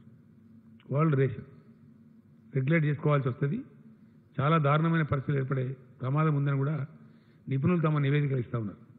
అంటే వ్యవసాయానికి ఎంత ఇంపార్టెన్స్ ఉందో దాన్ని బట్టి మనకు అర్థమవుతూ ఉంది. మనది ప్రధానంగా వ్యవసాయక దేశం. రైతాంగాన్ని, వ్యవసాయాన్ని బాగా నిర్లక్ష్యం చేయబడతా ఉంది ఈ దేశంలో. కానీ తెలంగాణ ప్రభుత్వం చాలా కమిట్మెంట్తోని అనేక స్కీములు తెచ్చి రైతు బంధు, రైతు బీమా, 24 hours ఉచిత విద్యుత్తు, సత్వర ప్రాజెక్టు నిర్మాణం, 6 నెలలు పంటల ప్రాజెక్టు ద్వారా నీటి సరఫరా, ఇవన్నీ చేసి చూపించినాం. ప్రాక్టికల్గా జరిగినాయి. శ్రీరామ్ సాగర్ ప్రాజెక్టు చరిత్రలో ఎప్పుడు కూడా కాకతీయ కాలువ 6 మాసాల పాటు నిరంతరంగా నీళ్ళు ఇవ్వలే. ఈసారి ఫస్ట్ టైం ఇచ్చినాం. ఏప్రిల్ 15th వరకు అనుకొని ఏప్రిల్ 15th వరకు కూడా విజయవంతంగా ఇచ్చినాం. అదంతా ప్రజల ముందు ఉంది, రైతుల ముందు ఉంది. ఈరోజు ఒక వరి ధాన్యమే కాకుండా మక్కలతో పాటు కందులు, శనగలు, సన్ఫ్లవరు, జువార్ అంటారు, తెల్ల జొన్నలు లేదా పచ్చ జొన్నలు కూడా కొనుగోలు చేయాలి రైతుల దగ్గర నుంచి అని క్యాబినెట్ ఈరోజు నిర్ణయించింది. కాబట్టి జొన్నలు అమ్ముకునే వాళ్ళు కానీ, సన్ఫ్లవర్ అమ్ముకునే వాళ్ళు కానీ శనగలు అమ్ముకునే వాళ్ళు కానీ ఆగమాగమయ్యే అవసరం లేదు. ప్రభుత్వమే ప్రతి గింజ కొంటది. మీరు మీ దగ్గర మీ జిల్లా మినిస్టర్స్ని లేదా మీ జిల్లా రైతు బంధు కమిటీలను సంప్రదించండి. అన్నీ కూడా ప్రభుత్వం కొనుగోలు చేస్తుంది. మీరు తక్కువ ధరకు అమ్ముకొని నష్టపోవద్దు. ఈరోజు ఒకరు ఇద్దరు మినిస్టర్లు మన సబితా ఇంద్రారెడ్డి గారు కూడా క్యాబినెట్ దృష్టికి తెచ్చినారు. కొన్ని శనగలు రంగారెడ్డి జిల్లాలో మిగిలిపోయినాయి అని వేరే వాళ్ళు కూడా చెప్పినారు ఇద్దరు. దాని మీద నుంచే క్యాబినెట్ స్పందించి ఈ నిర్ణయం తీసుకోవడం జరిగింది. వీటికి అవసరమైన బ్యాంక్ గ్యారెంటీ కూడా ఇస్తా ఉన్నాం. కాబట్టి ఈ వరి ధాన్యం, మొక్కజొన్న, శనగలు, సన్ఫ్లవర్ అంటే పొద్దుతిరుగుడు పంట. తర్వాత జొన్నలు, జువారి అంటాం మనం, తెల్ల జొన్నలు లేదా పచ్చ జొన్నలు. ఇవి తక్కువ ధరకు మీరు అమ్ముకోవద్దు. ప్రభుత్వమే కొంటది, మినిమం ప్రైజ్ కొంటది. కాబట్టి మీరు దాని గురించి ఇబ్బంది పడే అక్కర్లేదు. అది చేయమని చెప్పి నేను కోరుతా ఉన్నా. ధాన్యం సేకరణ చాలా విజయవంతంగా జరుగుతూ ఉంది, చక్కగా జరుగుతూ ఉంది. అది అదేవిధంగా కొనసాగి కంప్లీట్ కావాలని చెప్పి కూడా ఈరోజు క్యాబినెట్ అధికారులను ఆదేశించింది, వ్యవసాయ శాఖను ఆదేశించింది. ఆ రకంగా చాలా అద్భుతమైనటువంటి ఫలితాలు వస్తాయి. మంత్రి గారు కూడా యాక్టివ్గా పనిచేస్తూ ఉన్నారు. కింద డౌన్ ద లైన్ వ్యవసాయ శాఖ అధికారులు, మార్కెటింగ్ అధికారులు కూడా చక్కగా సమన్వయం చేస్తూ ఉన్నారు. వాళ్ళు అదేవిధంగా పనిచేయాలని చెప్పి వాళ్ళందరినీ కోరుతూ ఉన్నాం. అదేవిధంగా వర్షాకాలంలో మనం ఆన్గోయింగ్ ప్రాజెక్ట్ కంప్లీట్ చేసినాం. కాళేశ్వరం ప్రాజెక్ట్ కంప్లీట్ అయింది.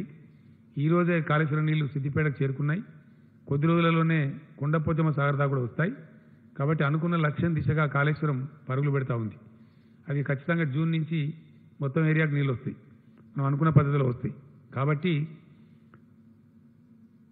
ప్రాజెక్టు ఆధారిత, బోర్ ఆధారిత లేదా వర్షాధారిత రూపంలో తెలంగాణ వర్షాకాలంలో, రాబోయే వర్షాకాలంలో వ్యవసాయ శాఖ వేసుకున్న అంచనాల ప్రకారం 1,35,00,000 ఎకరాలలో సాగు జరిగేటువంటి అవకాశం ఉంది, పంటలు వేసే అవకాశం ఉంది. మరి దానికి చాలా పెద్ద ఎత్తున యూరియా కావాలి. 21 లక్షల టన్నుల యూరియా కావాలి మనకు. ఆల్మోస్ట్ అన్ని ఎరువులు కలిపి 21.5 అంటే డిఏపి అవన్నీ కలిపి యూరియా. సో అట్లా మొత్తం మీద 21.5 లక్షల టన్నుల ఎరువులు అవసరం మనకు. దాని సేకరణలో మంత్రి గారు బాగా నిమగ్నమై ఉన్నారు, రివ్యూ చేస్తూ ఉన్నారు. We are successful. ఎటువంటి లోటు రాకుండా రైతులకు ఎరువులు సరఫరా కూడా చేయాలని చెప్పి క్యాబినెట్ నిర్ణయించింది. ఇప్పటికే సంసిద్ధంగా ఉన్నాయి. రైతులతో ఒక మనవి, రైతులకు నా విజ్ఞప్తి ఏంటంటే అందరూ ఒకసారి గుమిగూడి మీద వాడు ఎరువులు కొనుక్కోవడం కాదు. మీకు మే 5 వరకు చాలా వరకు మీకు మీ పంటల కొనుగోలు అయిపోతుంది. 90-95% అయిపోతుంది. ఏ 5% మిగులుతుంది. మే 5వ తేదీ నుంచి మీరు ఫర్టిలైజర్స్ కొనుగోలు చేసుకోవాలి. మీకు సర్కార్ డబ్బులు కూడా ఇస్తూ ఉంది, చెక్స్ కూడా వస్తాయి. కాబట్టి ఆ డబ్బులు తీసుకొని ఎరువు బస్తాలు కూడా లూజు కొనుక్కొని పోతూ ఉండాలి. వర్షాకాలం ఎంతో దూరం లేదు, జస్ట్ 1.5 మంత్లో జూన్లోనే స్టార్ట్ అవుతుంది. కాబట్టి ఎరువుల దుకాణాల కాడ కూడా మళ్ళీ రద్దీ ఏర్పడకుండా, ఎక్కువ మూగకుండా మీ పంటలకు వచ్చిన డబ్బులు తీసుకొని మీరు వెంటనే ఎరువుల కొనుగోలు స్టార్ట్ చేయాలని చెప్పి నేను రైతాంగాన్ని కోరుతా ఉన్నా. ఆ విధంగా చేసినట్టయితే రద్దీ లేకుండా కొనుక్కొని పోవచ్చు. ఇప్పుడు మన దగ్గర కొన్ని స్టాక్స్ ఉన్నాయి, కొన్ని ఇంకా అరేంజ్మెంట్స్ జరుగుతూ ఉన్నాయి. ఉన్న స్టాక్స్ అని అవుతూ ఉంటే మళ్ళీ మిగతా స్టాక్స్ కూడా వస్తూ ఉంటాయి. కాబట్టి రైతులు మే మాసంలోనే, మే నెలలోనే మీకు అవసరమైనటువంటి ఎరువులు, అది డిఏపి కావచ్చు, కాంప్లెక్స్ కావచ్చు, యూరియా కావచ్చు, కొనుగోలు చేసుకోవడం మంచిది. రద్దీ క్రియేట్ కాకుండా, రష్ క్రియేట్ చేయకుండా ఇప్పటి నుంచి కొనుక్కోవడం మంచిది. కాబట్టి చేయమని చెప్పి కోరుతా ఉన్నాం. వ్యవసాయ శాఖకు ఒక ఆదేశం ఇచ్చినాం. ఎందుకంటే ఇప్పటికిప్పుడు మనం ఫంక్షన్స్కి, పెళ్లిళ్ళకి అనుమతులు ఇవ్వం.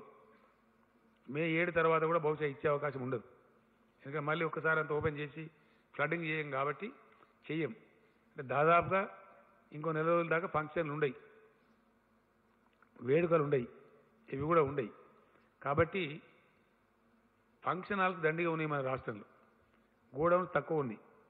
కాబట్టి ఒక్క నెల కోసమే. కాబట్టి ఈ ఎరువులను నిల్వ చేయడానికి అన్ని మ్యారేజ్ హాల్స్ను సీజ్ చేసి వాటిని వాడుకోమని జిల్లా కలెక్టర్లకు ఆదేశం ఇచ్చినాం. కాబట్టి ఎక్కడికక్కడనే మండల కేంద్రంలో కానీ, తాలూకా కేంద్రంలో కానీ చాలా ఫంక్షన్ హాల్స్ ఉన్నాయి. అక్కడ పెట్టుకోండి. 15-20 రోజులలో మళ్ళీ మీరు ఆ విధంగా వాడుకోవచ్చు. కాబట్టి వాళ్ళకి ఏదైనా మామూలుగా ఇదేంటండి వచ్చే అవకాశం ఉంది, చెప్తాం. సో అట్లా మనకి ఫంక్షన్ హాల్స్ను తాత్కాలిక గోదాముల కింద వాడుకొని ఫర్టిలైజర్ని ఎక్కడికక్కడ రైతులకు అందజేసే ప్రయత్నాలు చేయాలి. ఆ విధంగా జిల్లా కలెక్టర్లు కూడా చర్యలు తీసుకోవాలని చెప్పి రిక్వెస్ట్ చేసినాం. ఈ విధంగా మనకు చాలా పాజిటివ్ పరిస్థితులు కనపడతా ఉన్నాయి. ఫర్టిలైజర్ కార్పొరేషన్ ఆఫ్ ఇండియా రామగుండంలో యూనిట్ పెడతామన్నప్పుడు మనల్ని కొన్ని వసతులు అడిగారు. మనల్ని ఈక్విటీ పెట్టమన్నారు మన వాటా ధనం కింద. మనం కూడా దాదాపు 150 కోట్ల పైకి 170 కోట్ల వరకు కూడా ఈక్విటీ పెట్టినాం. వాళ్ళకి వాటర్ కనెక్షన్ అంటే ఒక 80 కోట్లు ఖర్చు పెట్టి ఇచ్చినాం.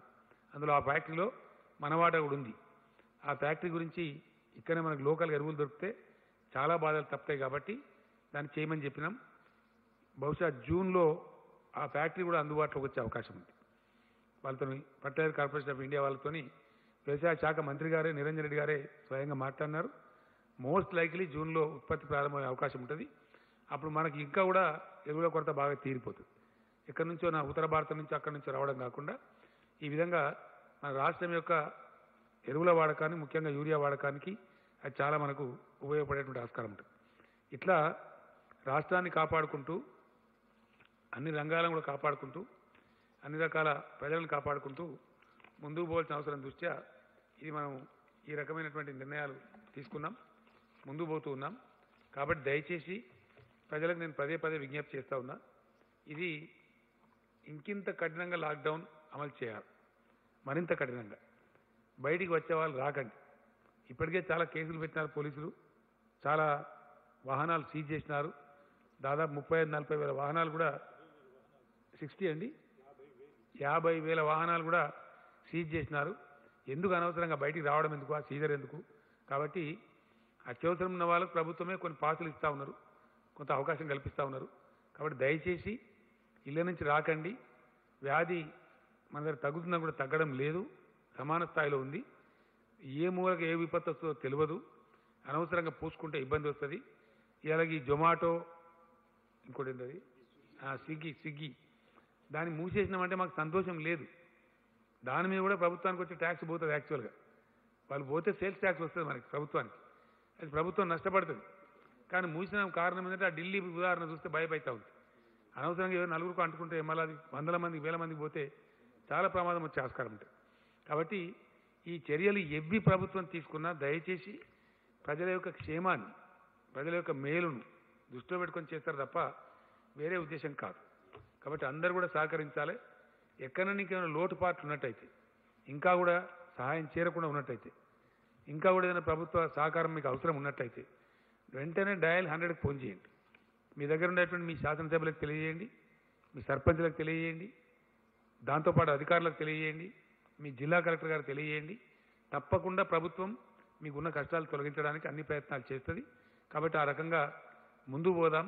ఈ కరోనా బారి నుంచి మనల్ని మనం కాపాడుకుందాం. కాబట్టి ధైర్యంగా ఉంటూ పెద్దలందరూ కూడా ఇప్పటికీ చాలా మంచి పని చేస్తూ ఉన్నారు. చాలా ప్రభుత్వం బాగా చేస్తుందని అభిప్రాయంతో ఉన్నారు.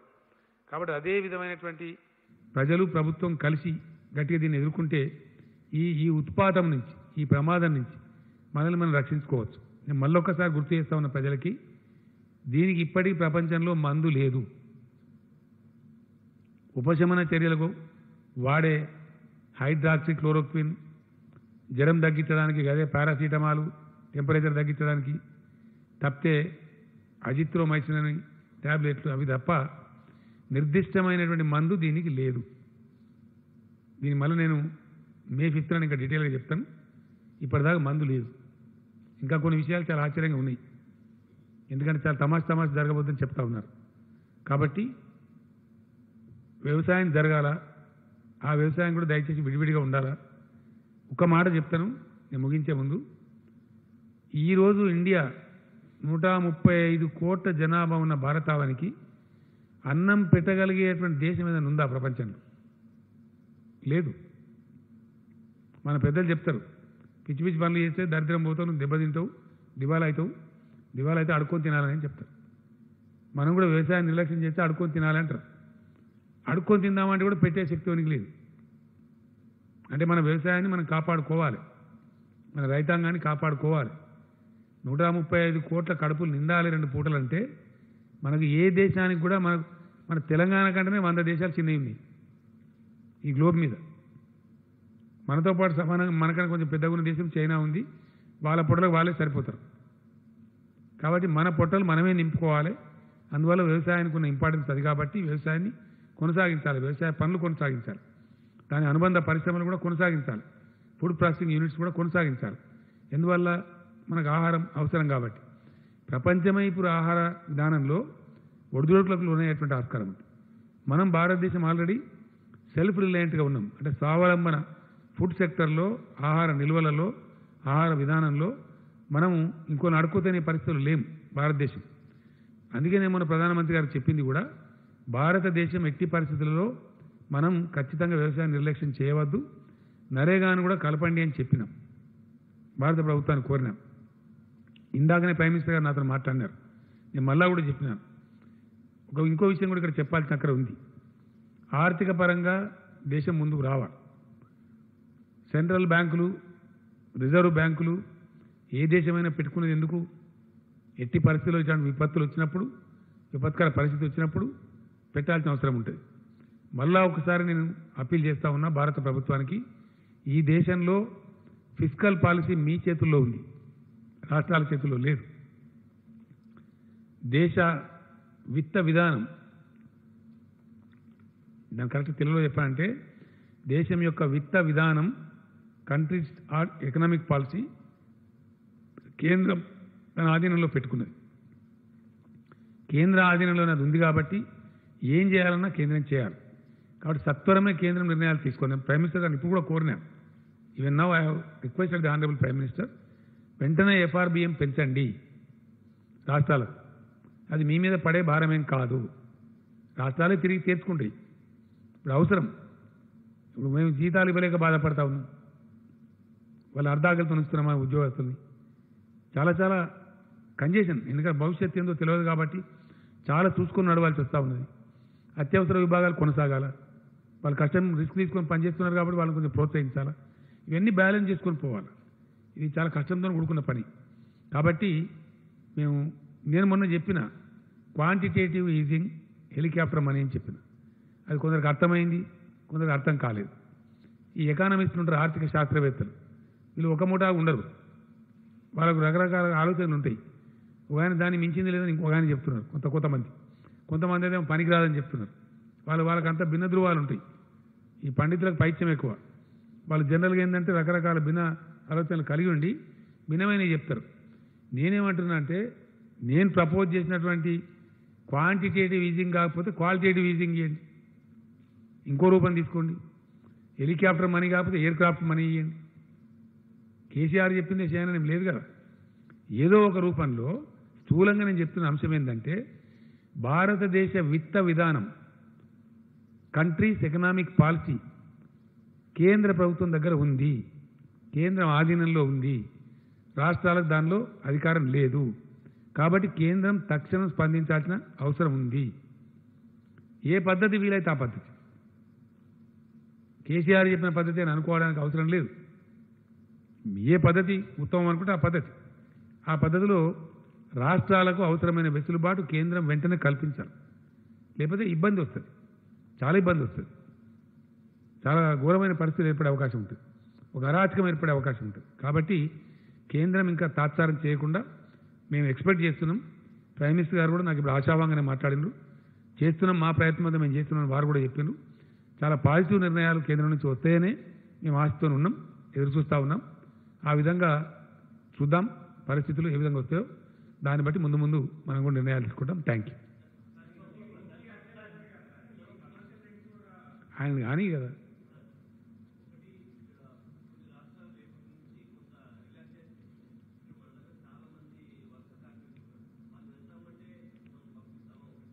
పంపించేది లేదండి. నో, ఇంటర్నేషనల్ లేదండి. ఓన్లీ డొమెస్టిక్ అంటున్నారు. 4th నుంచి ఇంటర్నేషనల్ లేదు. టికెట్ కూడా ఇప్పుడు బుక్ చేసుకోమని విమానయాన సంస్థలు చెప్తున్నది డొమెస్టిక్ వాటికి మాత్రమే. అది May 4th నుంచి అని చెప్తున్నారు. మా దగ్గర May 4th కూడా మేము అనుమతించాం ఎట్టి పరిస్థితులలో. ఓన్లీ ఆఫ్టర్ May 7th, అది May 5th తర్వాత. విమాన ప్రయాణికులకు మేము మనవి చేస్తూ ఉన్నాం, హైదరాబాద్ రాకండి, కష్టాలు కొని తెచ్చుకోకండి. You can come, but you can only come after May 7th, after relaxation by the state government. మాకు ఏ ఒపీనియన్ లేదు, మా ఒపీనియన్ మాకుంది. మేము మా ఒపీనియన్ చెప్పాల్సిన అవసరాలు లేవు, కాంట్రవర్సీలు మేము పోవాల్సిన అవసరం లేదు. కేంద్రం తన నిర్ణయం తను తీసుకున్నది, మేము మా నిర్ణయాలు మేము తీసుకున్నాం. నో సారీ, ఇది ఇంటి అద్దెలకు మాత్రమే.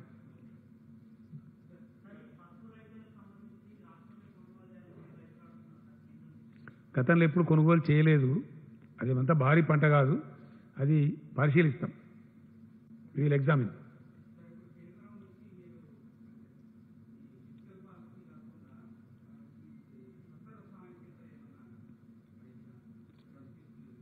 నేను ఏమంటున్నా అంటే అది కేంద్రమే ఆఫర్ చేయాలా? వాళ్ళు ఏం చేసిందంటే నేరుగా ముందు ఒక 1,70,000 crores ప్యాకేజ్ ప్రకటించి ఇచ్చినారు. ఏ రకరకాల పద్ధతులు ఇచ్చినారు. జన్ధన్ ఖాతా ఉన్న ఒక 500 రూపీస్ వేయటం, బియ్యం ఇవ్వటం, ఇట్లాంటి కొన్ని కార్యక్రమాలు చేసినారు. ప్రధానమంత్రి గారు స్వయంగా చెప్పినారు, పథకాలు కలిపి ఇవ్వండి, ఇందులో పోటీ అవసరం లేదు, డబ్బు దుబారా వద్దు, ఎంత అవసరమో అంత ఇవ్వండి అని చెప్పినారు. మొత్తానికి జరుగుతూ ఉంది. మేమేమంటున్నామంటే అది పేదలను ఆదుకోవడానికి, అనుకోకుండా వచ్చిన ఉత్పాతాన్ని ఆదుకోవడానికి, తాత్కాలిక ఉపశమన చర్యలకి అది దోహదపడుతుంది. ఇప్పుడు సపోజ్ మేము ఇస్తున్నాం, బియ్యం ఇస్తున్నాం, 12 కిలోలు ఫ్రీ ఇస్తున్నాం, ఒక 1,500 రూపాయలు ఇస్తున్నాం. అది మినిమం గ్యారంటీ, కనీసం కూరో కాయో పప్పో పులుసో తినడానికి ఉపయోగిస్తుంది, మొత్తానికి కాదు. మొత్తానికి జరగాలంటే రాష్ట్రాలు ఆర్థికంగా పటిష్టంగా ఉండాలి, ఉంటే పాలసీలు కరెక్ట్ చేయగలుగుతారు. సపోజ్ మిమ్మల్ని అడిగింది ఏంటంటే, ఫర్ ఎగ్జాంపుల్ మేము ధాన్యం కొంటున్నప్పుడు రైతు దగ్గర నుంచి దాన్ని మేము మొత్తం ఇవ్వలేం, వరి ధాన్యం మేరకు ఎఫ్సీఐకి ఇస్తే ఎఫ్సీఐ వాళ్ళు ధాన్యం తీసుకోరు, బియ్యం తీసుకుంటారు మన దగ్గర. దాని కస్టమైజ్డ్ మిల్లింగ్ ఎఫ్సీఐకి ఏ గ్రేడ్లో అవసరం ఉంటుందో ఆ స్థాయికి మిల్లింగ్ చేసి మనం ఇవ్వాలి. ఇదంతా ప్రాసెస్. ఇదంతా అయిపోయి చివరి రూపాయి మనకు రావడానికి ఎఫ్సీఐకి మనం ఇస్తే, ఎఫ్సీఐ మనకిస్తే ఈ మధ్యలో ఒక 4, 5, 6 నెలలు పడుతుంది. ఇంత స్పీడ్గా చేసినప్పుడు పడితే ఆ టైంలో వచ్చే ఇంట్రెస్ట్ ఏదైతే ఉంటుందో ఈ అప్పు మీద, అది రాష్ట్ర ప్రభుత్వం మీద పడుతుంది. దాన్ని మాఫీ చేయండి అని అడిగినాం మనం.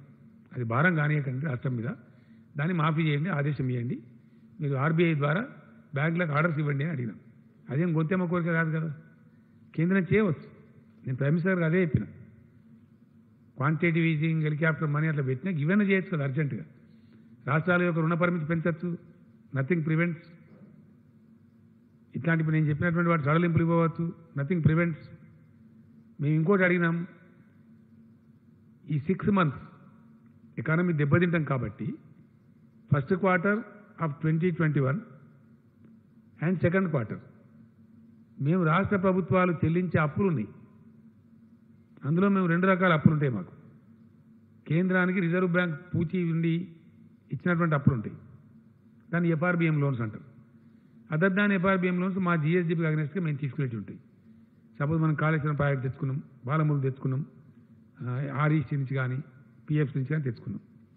వాటిని డిఫర్మెంట్ అడిగినాం. వాటిని ఏమడిగినామంటే వాయిదా వేయించండి అని అడిగినాం. వాయిదా వేయించే అధికారం మాకుంటే మేమే డీల్ చేసుకుందాం ఆ సంస్థలతో. అధికారం మాకు లేదు. ఆ పాలసీ సెంటర్ తన దగ్గర పెట్టుకున్నది కాబట్టి సెంటర్ హ్యాస్ టు ఇంటర్వీన్ అని చేయాలని చెప్పినాం. ఇట్లాంటి అయినా సరే తొందరగా చేయాలని మేము కోరుతున్నాం. మల్లేశం గారు, ఎఫ్ఆర్బిఎం కానీ ఈ రకమైనటువంటి ఖచ్చితంగా ఎట్టి పరిస్థితుల్లో చేయాలని చెప్పి కోరుతున్నాం మేము. నథింగ్ రాంగ్ కదా, ఇది కేంద్రం మీద పడే భారం ఏం లేదు, భారం మా మీదనే పడుతుంది, రాష్ట్రాల మీదనే పడుతుంది. వాళ్ళు they have nothing to lose కాబట్టి they can easily do it. ఇవైనా సరే తాత్సారం చేయకుండా, ఆలస్యం చేయకుండా మీరు చెయ్యండి అని ఇంతకుముందే just half an hour before నేను ప్రైమ్ మినిస్టర్ గారిని మళ్ళీ ఒకసారి రిపీటెడ్ కోరినాను.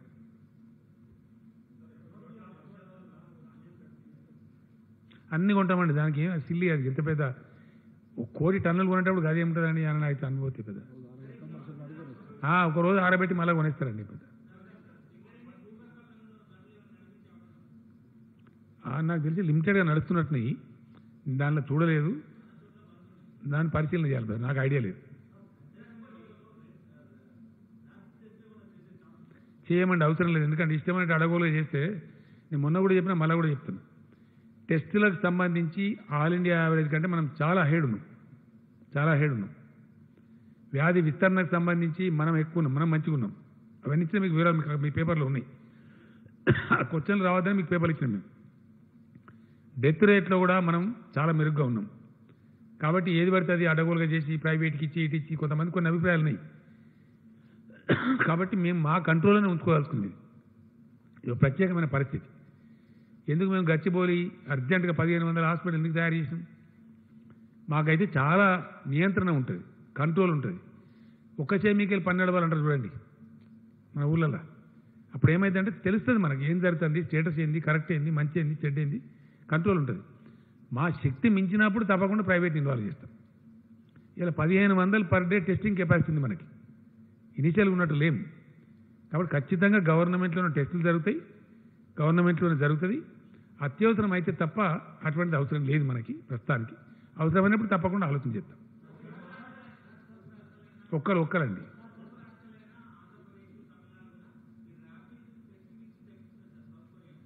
తెప్పించే అవసరం లేదండి, మనకే వచ్చినాయి ఆల్రెడీ. ఎవరు తెప్పించే అవసరం లేదు, గవర్నమెంట్ ఆఫ్ ఇండియానే పంపిస్తున్నది. మనకు కూడా కొన్ని వచ్చినాయి.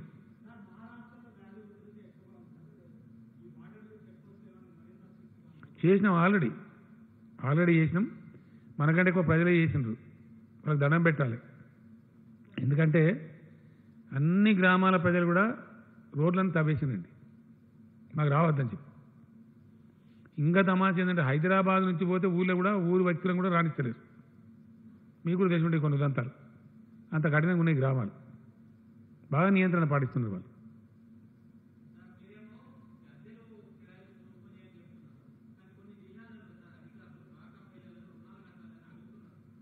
అర్థం కాదు బ్రదర్. నేను డాక్టర్ రుణాల గురించి ఇప్పుడు చెప్పలేదే. డాక్టర్ రుణాలు కట్టాలి బ్రదర్, కంపల్సరీ కట్టాలి. ఎందుకంటే వాళ్ళు తీసుకుంటారు బ్యాంక్ నుంచి డబ్బులు, అవి చేసి మళ్ళీ కడుతుంటారు వాళ్ళు. వాళ్ళకి డబ్బులకు బాధ ఉండదు, వాళ్ళు కడితేనే మంచిది, వాళ్ళ క్యారెక్టర్ పోవద్దు. మన రాష్ట్రంలో మహిళా సంఘాలు సాధించిన గొప్ప విజయం అది. 99.9% రెగ్యులర్ పేమెంట్స్ ఉన్నాయి. కాబట్టి బ్యాంకులు ప్రభుత్వం 5 లక్షలు చెప్తే 5 లక్షలు ఇస్తున్నారు, 10 లక్షలు చెప్తే 10 లక్షలు ఇస్తున్నారు. ఎనీ అమౌంట్ ఇవ్వడం సిద్ధంగా ఉన్నారు. కాబట్టి అది మంచి స్కీమ్ ఉంది, దాన్ని చెడగొట్టద్దు. వాళ్ళు అవసరం ఉన్న కాడికే తీసుకోవాలి. ఇప్పుడు వాళ్ళు దండిగా వాళ్ళకి డబ్బులు అవసరం ఉన్నాయి. ఎందుకు? ఐకేపీ సెంటర్స్ ధాన్యం కొంటున్నారు, వాళ్ళకి కొంత లాభం వస్తుంది. కాబట్టి డబ్బులు కట్టాల్సింది, కంపల్సరీ కట్టాలి.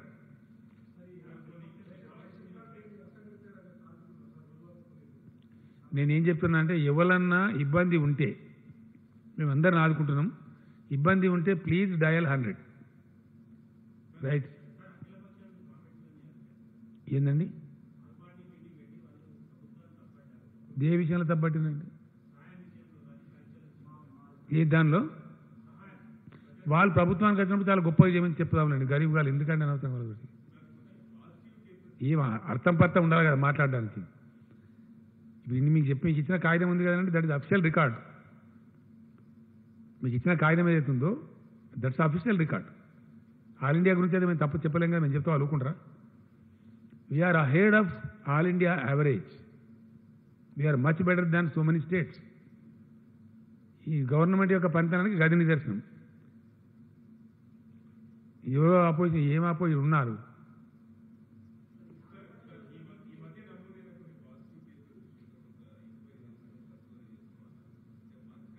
అర్థమైతే లేదండి.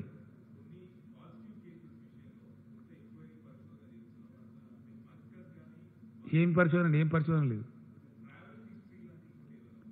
కంటిన్యూ చేస్తారు కదండి. అది ఒక ట్రావెల్ హిస్టరీ కాదు, మీకు తెలియదు. దాని చాలా ఉంటాయి బాధలు. ప్రతి కేసుకు చేస్తారు అది, ఎవ్రీ కేసు. ఏడ తిన్నాడు, ఎవరింటికి పోయిండు, ఏం తిన్నాడు, హోటల్లో తిన్నాడా, ఏ గ్లాసులో మంచినీళ్ళు దాన్ని కూడా చూస్తారు. అది ఇంకొంత మనకు అంటుకుంటారు కదా. చాలా స్ట్రిక్ట్ మెజర్స్ ఉంటాయి, అవి చాలా కఠినంగా చేస్తారు. దానిలో అనుమానమే అవసరం లేదు దయచేసి. ఎవరన్నా కానివ్వండి, అనుమానితులు ఉంటే ఖచ్చితంగా చేస్తారు. పాజిటివ్ వచ్చిన కేసులను అయితే వదలరు. కంపల్సరీ వాళ్ళ సరౌండింగ్స్, వాళ్ళ కథ కంటైన్మెంట్లో చాలా స్ట్రిక్ట్గా ఉంటారు. నేను ఎందుకు చెప్తున్నాను దయచేసి మీరు అర్థం చేసుకోవాల్సి ఇక్కడ ఏంటంటే పాయింట్, వ్యాధి ఇక్కడ ఉన్నది ఏం తెలుసున్నానండి. సింపుల్ ఇష్యూ, చాలా సింపుల్. మనం సింప్లిఫై చేద్దాం. మీరు మంచికి వచ్చిన అడిగింది, నేను మంచి జవాబు చెప్తాను. ఇక ప్రజలకు పోతుంది, ప్రజలకు పోవాలి నేను కోరుకుంటున్నాను. బోరు కొట్టినా సరే నేను మళ్ళీ రిపీట్ చేస్తాను. ప్రపంచంలో ఇప్పటికీ దీనికి సరి అయిన మందు లేదు. ఇది గ్యారెంటీ. వ్యాక్సిన్ కానీ అంత ఈజీగా తయారు కాదు, అది టైం టేకింగ్, అంత సులభం కాదు. అయితే మనం అరికట్టగలిగేది ఏంది? కేంద్రం కానీ రాష్ట్రం కానీ ఇంకోలు కానీ ఏంది అంటే వ్యాధి ఉధృతిని ఒకటేసారి వేల లక్షల మందికి సోకకుండా, ఒకటేసారి వేల లక్షల మరణాలు సంభవించకుండా అరికట్టగలుగుతాం. ఆ అరికట్టడానికి మన దగ్గర భారతదేశంలో ఉండే ఒకటే ఒక ఆయుధం లాక్డౌన్. ఒకటే ఆయుధం, మనకి ఇంకా ఆయుధం లేదు. నేను పదే చెప్తా ఉన్నా, దాన్ని ప్రజలు అర్థం చేసుకుంటున్నారు.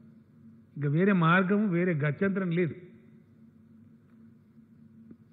వైద్య విధానంలో ఇప్పటి వరకు ఉన్న ఉపశమన చర్యలే తప్ప వ్యాధి నిర్మూలన కోసం వాడే మందులు లేవు.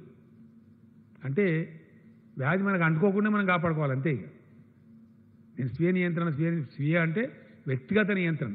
ఏ వ్యక్తికి ఆ వ్యక్తి నేను కరోనా గురి కావద్దు అని మనసులో అనుకుంటే అయిపోయాయి. ఈచ్ పర్సన్, ఏ కుటుంబానికి ఆ కుటుంబం, ఏ ఊరికి ఆ ఊరు, ఏ బస్తికి ఆ బస్తి. ఇంతకు మించిన మందు, ఇంతకు మించిన ఆయుధం మన దగ్గర లేదు. 100% సమాజం కనుక ప్రతిజ్ఞ తీసుకుంటే 100% అరికట్టవచ్చు.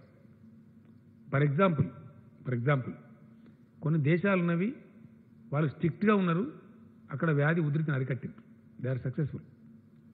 ఫర్ ఎగ్జాంపుల్ ఎవరైతే నిర్లక్ష్యం చేసినారో వాళ్ళు ఇలా పే చేస్తున్నారు. యూరోపియన్ కంట్రీస్ 2-3 కంట్రీస్ మనం వింటున్నాం, మీరు చూస్తున్నారు. నేను ఇందాక చెప్పిన మన దగ్గర 2.44 ఉంది డెత్ రేట్ మన తెలంగాణ అని చెప్పి. కొన్ని దేశాలు 14% ఉంది, 10%లో ఉన్నాయి, 13%లో ఉంది. వాళ్ళ కారణం ఏంటంటే నెగ్లెక్ట్ చేసిన వాళ్ళు, మేల్కోలే, ఏమవుతుందిలే అని అనుకున్నారు. ఒక్కడేసారి విజృంభించింది. మొన్న ఒక ఫ్రెండ్ చెప్తున్నాడు నాకు, అమెరికాలో ఒక ఇంట్లో అన్నోన్ డెడ్ బాడీస్ ఒక 27 ఉన్నాయి ఒకటే ఇంట్లో.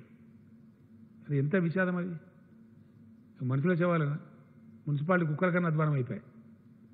ఎవడో గుర్తుపట్టలేని స్థితిలో అంత అధ్వానంగా అటువంటి దైన్యమైన చావులు రాకూడదు మనుషులకు. అటువంటి స్థితి రావద్దంటే మన చేతిలో ఉన్న ఏకైక ఆయుధం లాక్డౌన్, వ్యక్తిగత నియంత్రణ, కుటుంబ నియంత్రణ, మనకు మనమే. ఇప్పుడు ఫర్ ఎగ్జాంపుల్ చెప్తున్నాం కదా, దయచేసి అనుకోవద్దు. కొంతమంది దుర్మార్గం చేస్తున్నారు అక్కడక్కడ, కొంతమంది పిచ్చిపాళ్ళు బాధితారైతంగా చేస్తారు. కూరగాయలకు నాకు చాలామంది చెప్పినారు, ఓల్డ్ సిటీ ఎమ్మెల్యే చెప్పినారు నాకు, మజ్లీస్ పార్టీలు, సార్ మీరు పొద్దునుంచి సాయంత్రం దాకా కుల్లా పెట్టిండ్రు, 4 గంటలు చాలదా సార్, మిగతా టైం అంతా కర్ఫ్యూ పెట్టమన్నారు. కాదు నాయన, మా కర్ఫ్యూ పెట్టడం మాకేం కాయిష్ కాదు. ఉద్దేశం ఏంది? ఎక్కువ పీరియడ్ ఉంటే స్టాగర్ అవుతారు, సడన్గా ఒకటేసారి గుంపులు చేరరు. ఆ వెసులుబాటు ప్రజలకు ఉండాలి, ఒకటేసారి పోయి అక్కడ పడద్దు షాపుల మీద అని మనం ఉదయం నుంచి సాయంత్రం దాకా పెట్టుకున్నాం. 7 o'clock నుంచి కర్ఫ్యూ పెట్టుకున్నాం. అది ప్రభుత్వం సదుద్దేశంతో ఇచ్చినప్పుడు దాన్ని అట్లే వినియోగం చేయాలి. కొంతమంది ఉదయం పూట పోవచ్చు, కొంతమంది మధ్యాహ్నం పోవచ్చు, కొంతమంది ఈవినింగ్ 4 o'clock పోవచ్చు. అది బుద్ధిమంతులతనం ప్రజలే ప్రదర్శించాలి. గృహాల పెద్దలు, కాలనీల పెద్దలు ప్రదర్శించాలి. కంటైన్మెంట్ ఏరియా ఉంది, 100% కూరగాయలు వాళ్ళ ఇళ్ళకి పంపిస్తూ ఉన్నాం. వాళ్ళు ఎక్కడికి పోయే అవసరం లేదు, ప్రతి ఒక్క విషయం పంపిస్తూ ఉన్నాం. పాల కాడ నుంచి కూరగాయలు, నిత్యావసర సరుకులు, దే నీడ్ నాట్ కమ్అవుట్. ఈ కంటైన్మెంట్ అని చెప్తే అదేం భయపడాల్సిన అవసరం లేదు. ఎంటైర్ కంటైన్మెంట్ చేసిన ఏరియాస్లో 80,000 మంది ప్రజలే ఉన్నారు జనాభా చూస్తే, మొత్తం రాష్ట్రం లేదు. కాబట్టి అంతవరకు కాపాడితే ఏంటంటే నిజంగా serious containment. The very meaning of containment అంటే నిలువరించడం, ఆపటం, దాన్ని అక్కడనే బ్రేక్ కొట్టడం. కాబట్టి అది పాటించాలి. ఇక ప్రభుత్వం ఇంత పదే చెప్తున్న తర్వాత పాటించాలి. నా రిక్వెస్ట్ ఏంటంటే మనం నేను చేయించిన సర్వేలో మాత్రం 100% ప్రజలు పొడిగించండి అని చెప్పినారు, ఈ సడలింపులు ఇవ్వద్దని చెప్పినారు. మా నిర్ణయం ప్రజా నిర్ణయం, ఇది మా సొంత నిర్ణయం కాదు ప్రభుత్వంది. 19 నాడు క్యాబినెట్ ఉంటుంది, నిర్ణయం చేయాల్సిన అక్కడ ఉంటుందని చెప్పిన తర్వాత నేను సర్వే చేయించిన. మా ఎమ్మెల్యేలు చేసినారు, మా మినిస్టర్లు చేసినారు, ఆఫీసర్లు చేసినారు, చాలా కన్సల్టేషన్ చేసినాం.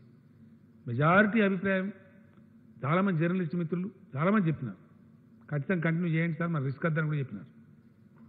మాకేమి ప్రజలు ఇబ్బంది పెట్టడం ఇష్టం ఉంటుందా? ఆదాయం వస్తలేదు ప్రభుత్వానికి, మొత్తం 130 కోట్లు 140 కోట్లు వచ్చింది ఈ నెలలో. ఒక నెల మీద మనకు అన్ని రకాలు కలిపి 15,000 crores రావాలి, 15,000 కోట్లు. మనం కొన్ని పేపర్లు తప్పు రాసినాయి, ఏప్రిల్ మాసానికి 4,000 కోట్లు, ఏప్రిల్ మాసానికి కాదు. మనకు మామూలుగా వచ్చేదే మన సొంతమే 12,000 కోట్లు. ఇక మన ఎఫ్ఆర్బిఎం, సెంట్రల్ స్పాన్సర్డ్ స్కీమ్స్ అవన్నీ కలిపితే తెలంగాణ మనకు రావాల్సిన ఆదాయం, ప్రభుత్వం దగ్గరికి వచ్చి ఖర్చు కావాల్సిన ఆదాయం డబ్బులు 15,000 కోట్ల పైచిలకు పర్ మంత్. అందులో మన సొంత రాబడి అయితే ఓన్లీ 130-140 కోట్లు దాటలేదు.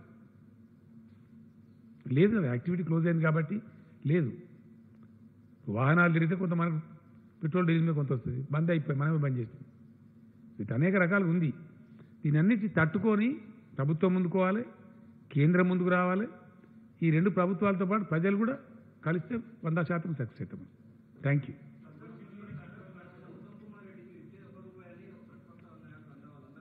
ఈ గాల గురించి నేను మాట్లాడదలుచుకోలేదండి. నేనేమంటే మేము మాట్లాడదలుచుకోలేను కదా, నో కామెంట్స్. క్यों కాయకే వస్తుంది అదేం లేదు బ్రదర్, అన్ని అంతరా control. Old city new city ఏం తేడా లేదు, అంతరా కంట్రోల్నే ఉంది. కంటైన్మెంట్ ఎవరు ఉల్లంఘించినా చాలా తీవ్ర చర్యలు ఉంటాయి. No exemption for any religion anybody, no. లేదండి, ఏం ఆలోచించలేదు. Only May 5th we will take a call on May 5th. May 5th నాటికి ఉండే పరిస్థితులను బట్టి నిర్ణయం చేద్దాం. Thank you.